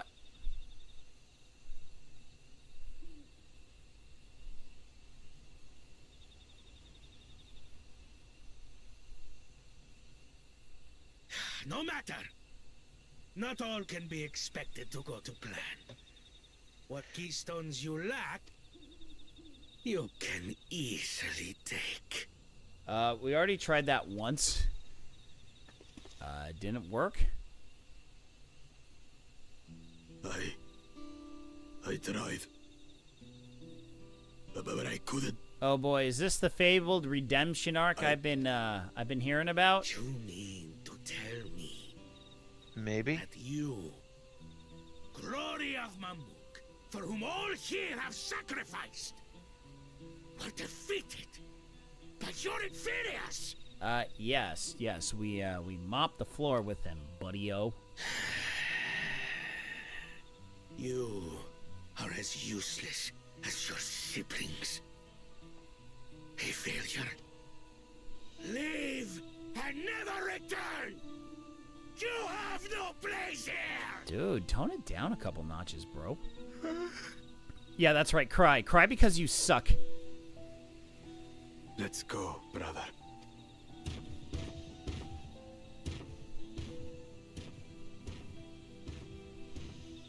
Worthless!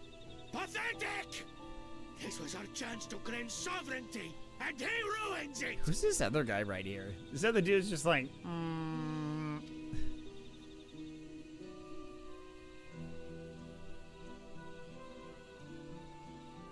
Oh, I think that's like the wife or something. I think that's the woman. But when these stragglers fail, Gulul Jaja will be forced to extend his rule. And in the next rite of succession, we will present a better claimant. So come, stand before me, and fall. I won't do your trial. Oh? You intend to forfeit the right? Papa wants his successor to intimately understand the country he loves.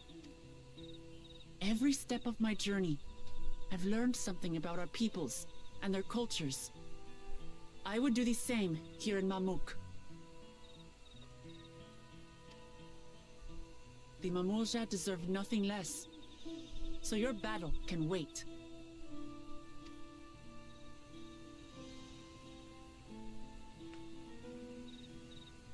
I'm of the same mind. Father named you an elector for a reason. There must be something that he would have us learn. Oh. Thancred is happy. Do as you will. But until Well, you that's good. triumph over the Shade, you shall proceed no further.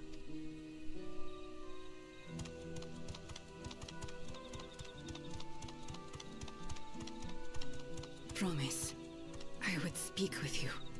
Meet me on the Yep. western outskirts. Of course it's the wifey. Wifey is more reasoned.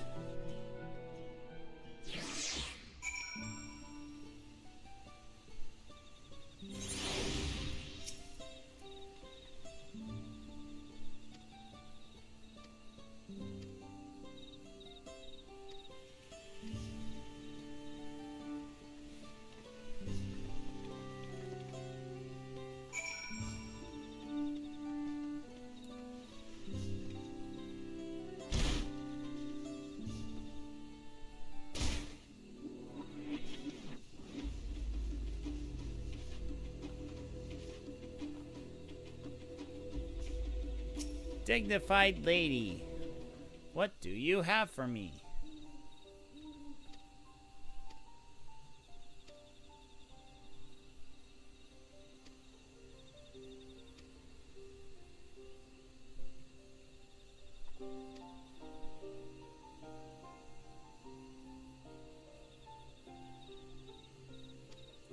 Okay.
Yeah!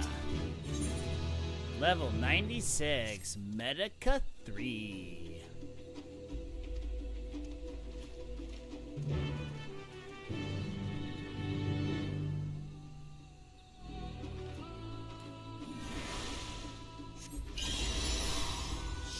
Shiny.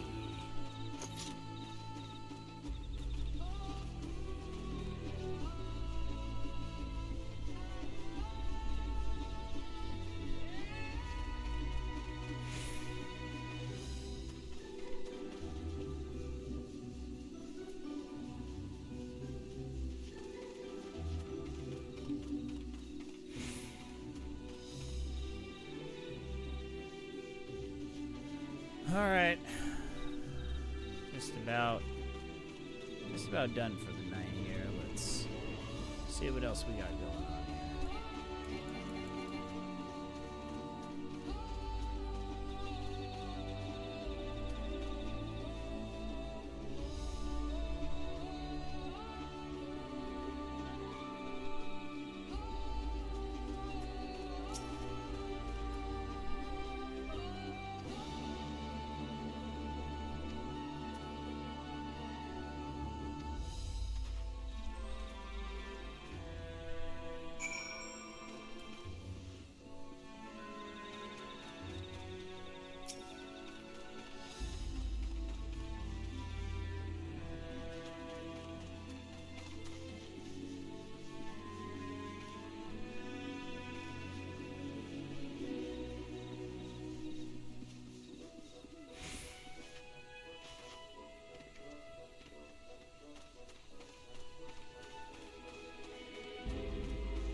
looks like this will be the next, possibly the next dungeon.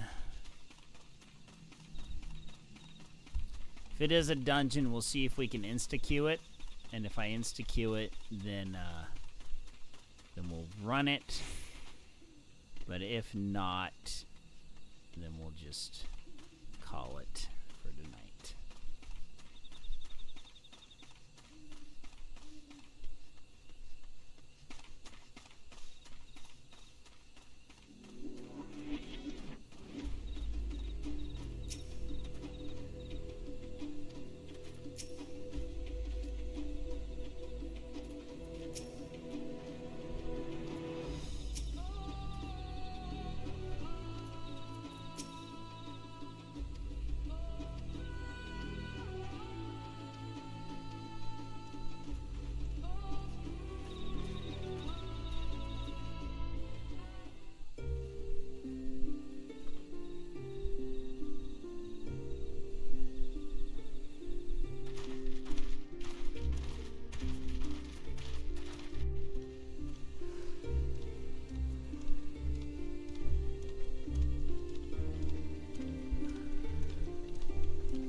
That's a big hoe. I shouldn't have looked down. Oh, shut up. The stone pier yonder.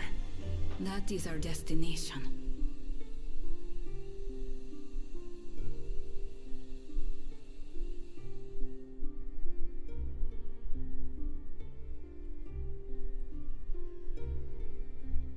To erect it there would have been no small feat.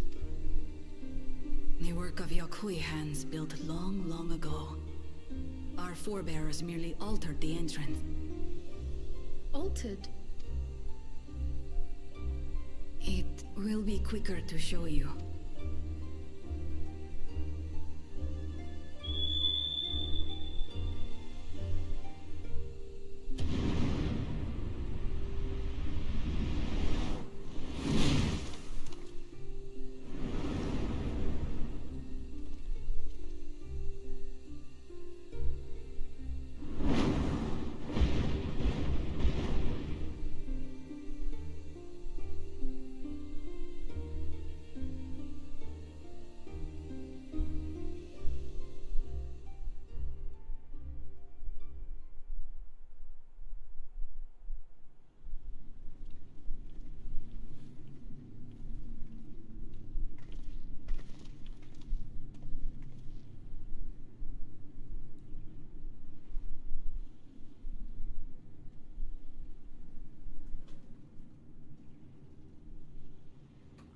Bakul Jaja. Shh. Quiet. What? Couldn't wait to laugh at the failure? You've always come here to cry. Ever since you were little. Maja?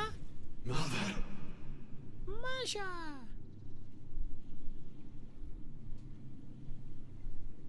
The third promise seeks to learn about Mamuk. She may be our chance to finally end what we have been powerless to stop.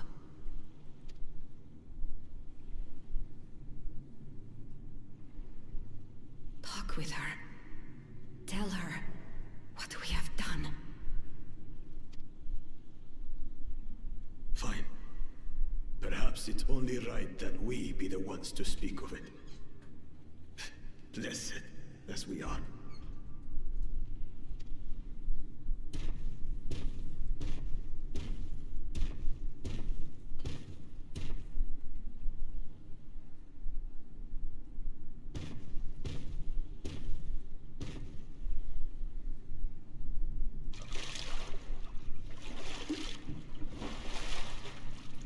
Here.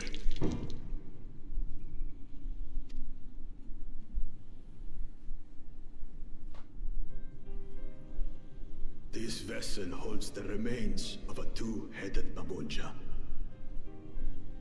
An infant.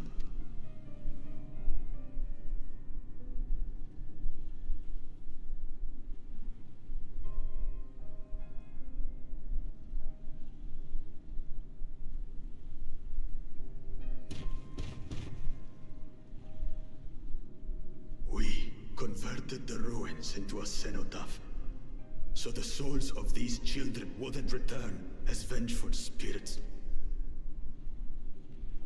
Do you know how blessed siblings are made? I've heard that they are born to Hubago and Bunawa parent.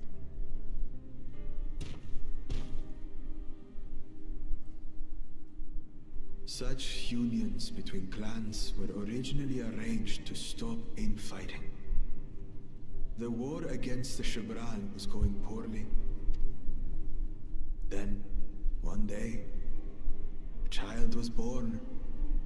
One blessed with two heads.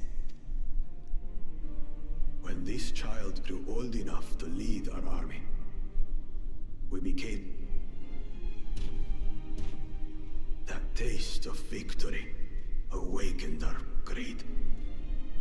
We became obsessed with conceiving more and more of the countless born. Most die.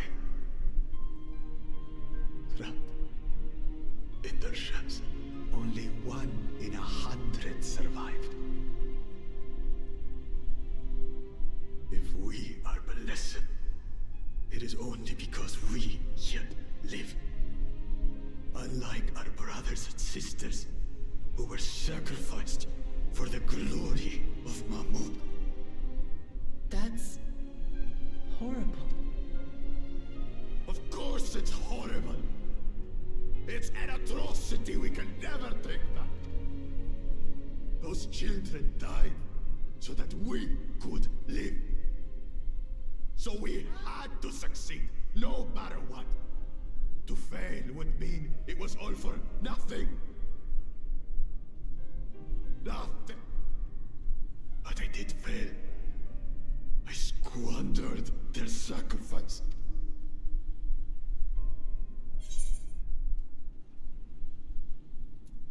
Don't use him as an excuse.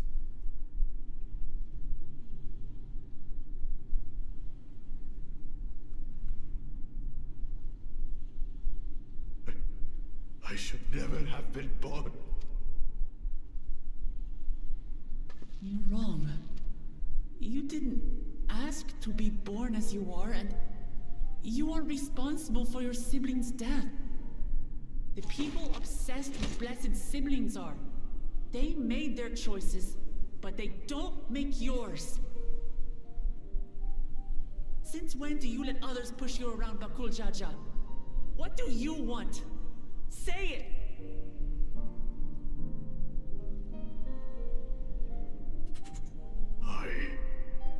want it to end. I don't want any more to die.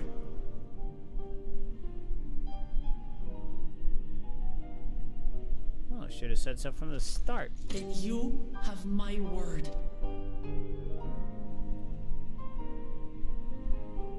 Blessed siblings are revered by their supporters as a means to achieve dominance in Tural. If we understand why they harbor such aspirations in the first place. Indeed. I just hope they will be open to discourse. Take me with you. Those fanatics treat my words as gospel. No. There will be trouble if your father finds out you're still here, Moshutural Zush. There we will gather the people, and ask anything the third promise which... Then take one of my scales. One that blends the Hubiko and Bunewa coloring. It'll serve as proof that you have our trust. People will do as you say. Yoink.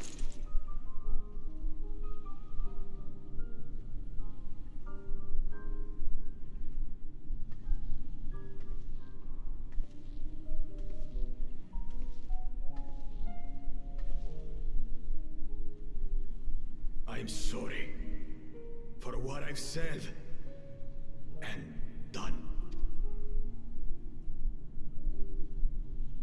You had your reasons. I'm glad I could know them.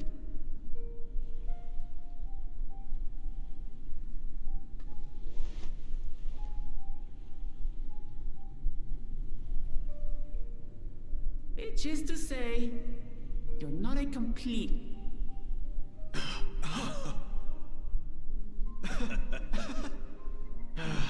Thanks, Wuklama. Well, maybe it's for the best. Hatred is exhausting, after all. Indeed. So let us make the most of our newfound friendship and bring together the people of Mamuk. We have much to discover.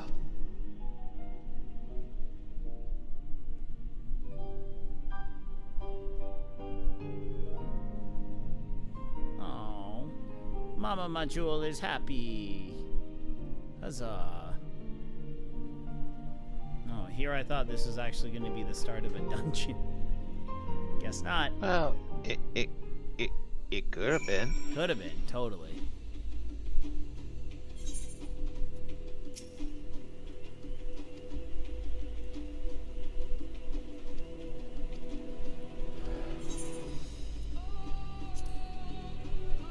He still needs to make amends, girl.